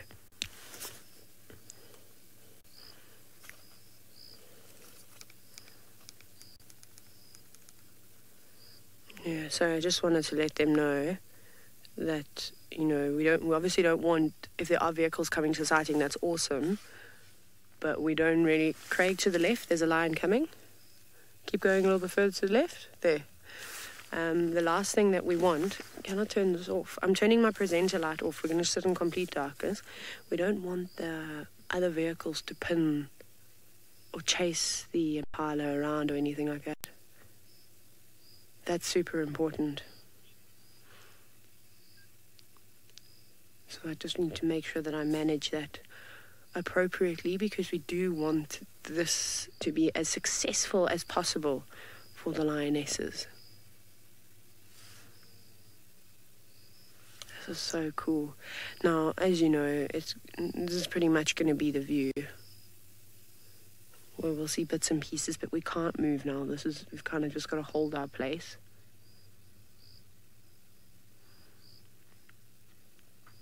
But they definitely are hunting. Yeah, Louise, I'm happy to do something, but unfortunately we're not going to get another view of the lions. I can't go and drive forward now. And also the impala have moved around the corner, but if I start my car, it's not going to be ideal, because I don't want the impala to get a fright.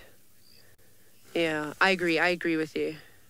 Yeah, you can totally extend drive a little bit. I'm super happy to do that. So everybody, I think we were thinking about doing an action broadcast or special broadcast. I don't know what we're supposed to call them anymore. But the problem is that we're not going to have a great view. So we'll probably just sit here for a little bit and just see what happens.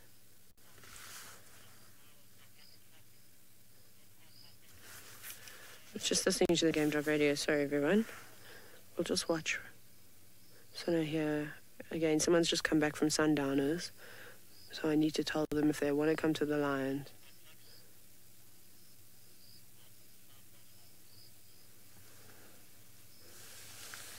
Again, just a reminder, if you are going to come to this lion sighting, please don't come from the south of Twin Dams. Can you come from Spaghetti Junction itself and move from the northern side of Twin Dams? These lionesses are hunting. There's no visual of them at the moment, but there's some impala in the road.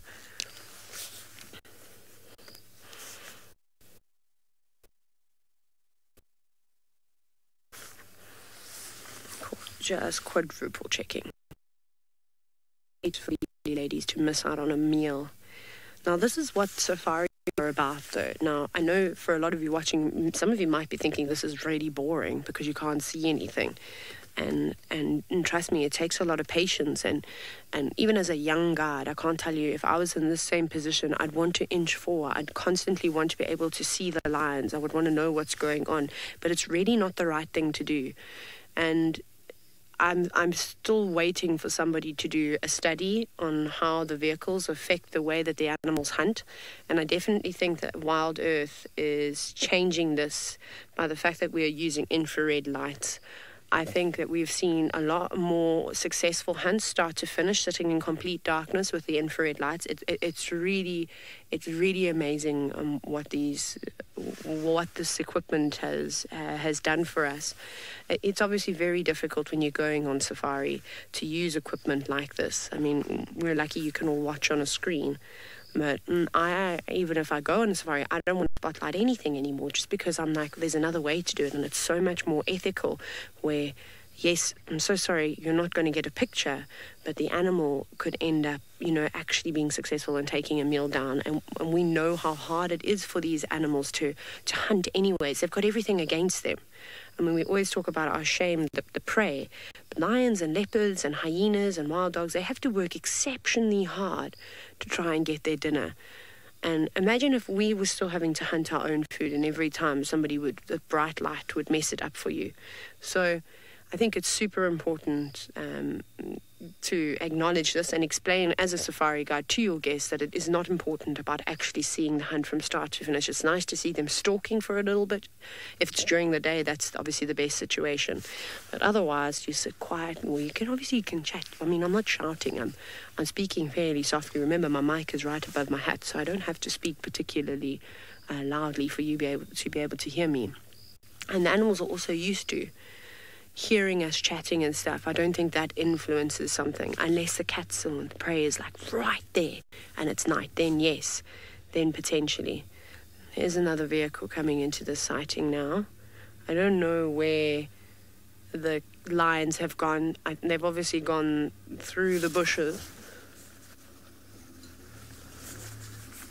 Can you switch your lights off?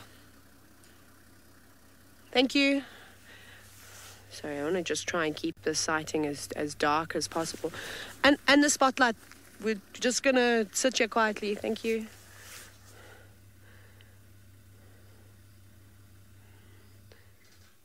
So yeah, so no view on there. I think the scrub here is panicking a little bit. I think it's caught between a bit of a triangle at the moment between lions and impala.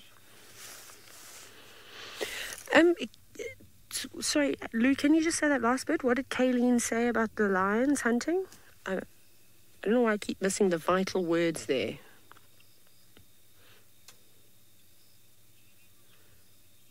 Oh, have I missed? Yes, 100% Kayleen. I 100% missed the action of lions hunting. Why is it scrub here running now? So can't hear anything. I haven't heard the impala snorting and running away. Yeah, here, running. Okay, Craig. There the lions go. Now, there we go. So as soon as the cats go to 100%, it's the most lion hunt. The through the bushes. We saw that other one run out. Now we're going to try and find them. So, this, Louise, our roof has come off. I can't follow the animals anymore, unfortunately. I'm not going to be able to follow anything because I can't get out of the car to fix the roof, and I don't know where the lions have gone, which is a little bit of a disaster, and I know the gremlins are getting me too. I'm not sure where they've gone, but they chased the impala somewhere in here. Hang on. I think they've got something. Sorry, Craig, can you hold? Yep. Wait. Hold the roof, Craig. They've caught it.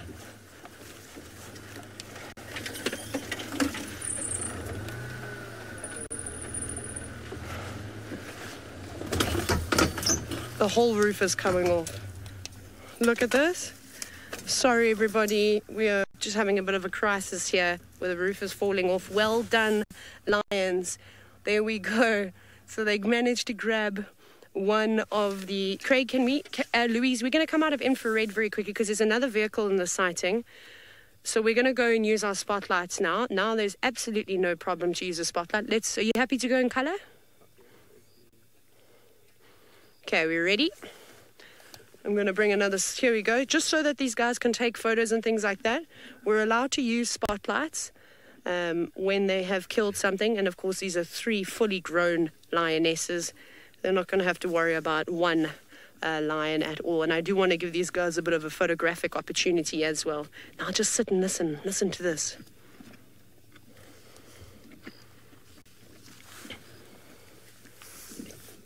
That is fantastic.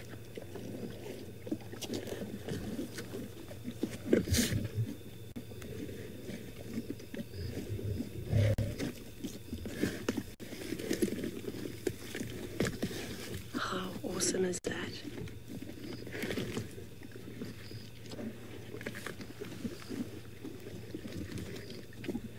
There we go, everybody. So now you can see why sometimes you do have to be a little bit strict with yourself. And if you do sit quietly in the darkness like that and let them do their thing and not interfere, you'll see a hunt from start to finish. And I can promise you right now, that is only because we had the infrared lights. We could continue watching the lions do their thing in the complete cover of darkness. I would have been so tempted if we didn't have these infrared lights to use my spotlight and shine it around and then accidentally, because the last thing we want to do is intentionally give a predator's presence away or not blind, but temporarily disorientate the prey species too. And that can happen very quickly with a bright artificial light. So this has been super successful. And again, it just goes to show you how lucky we are and how lucky all of you are to watch Safari Live and be able to see these things in the most ethical way possible. This is so fascinating. This is really amazing. Like I said, they're going to devour this very quickly. It's really just a bit more than a snack, maybe like a lunchtime sort of meal. But it was so worth the wait and extending the show. I'm sad we didn't do a special broadcast, but it was a bit of a gamble.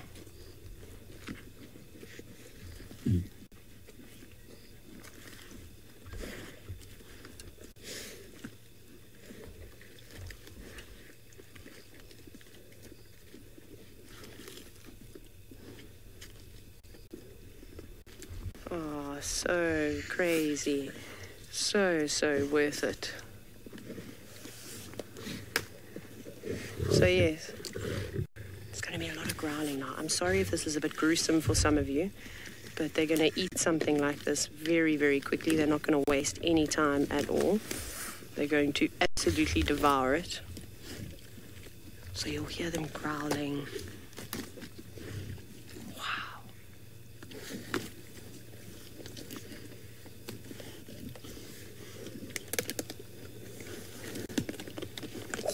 What a perfect end to the safari this afternoon.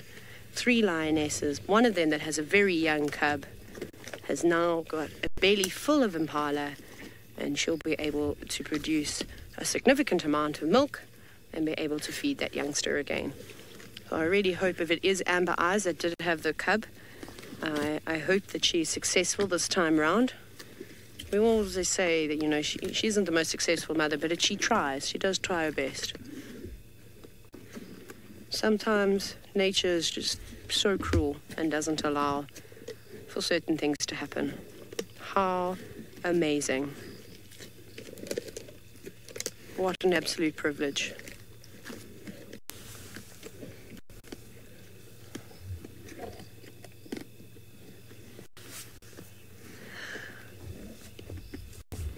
Well, I feel like we've had a very successful day today. Hey, Craig? I think the show couldn't have actually gone any better. It started off a little bit on the quiet side, but that's just kind of how it goes. It was a bit miserable. Then the weather started to stabilize, which was really, really great. We'll watch these guys now.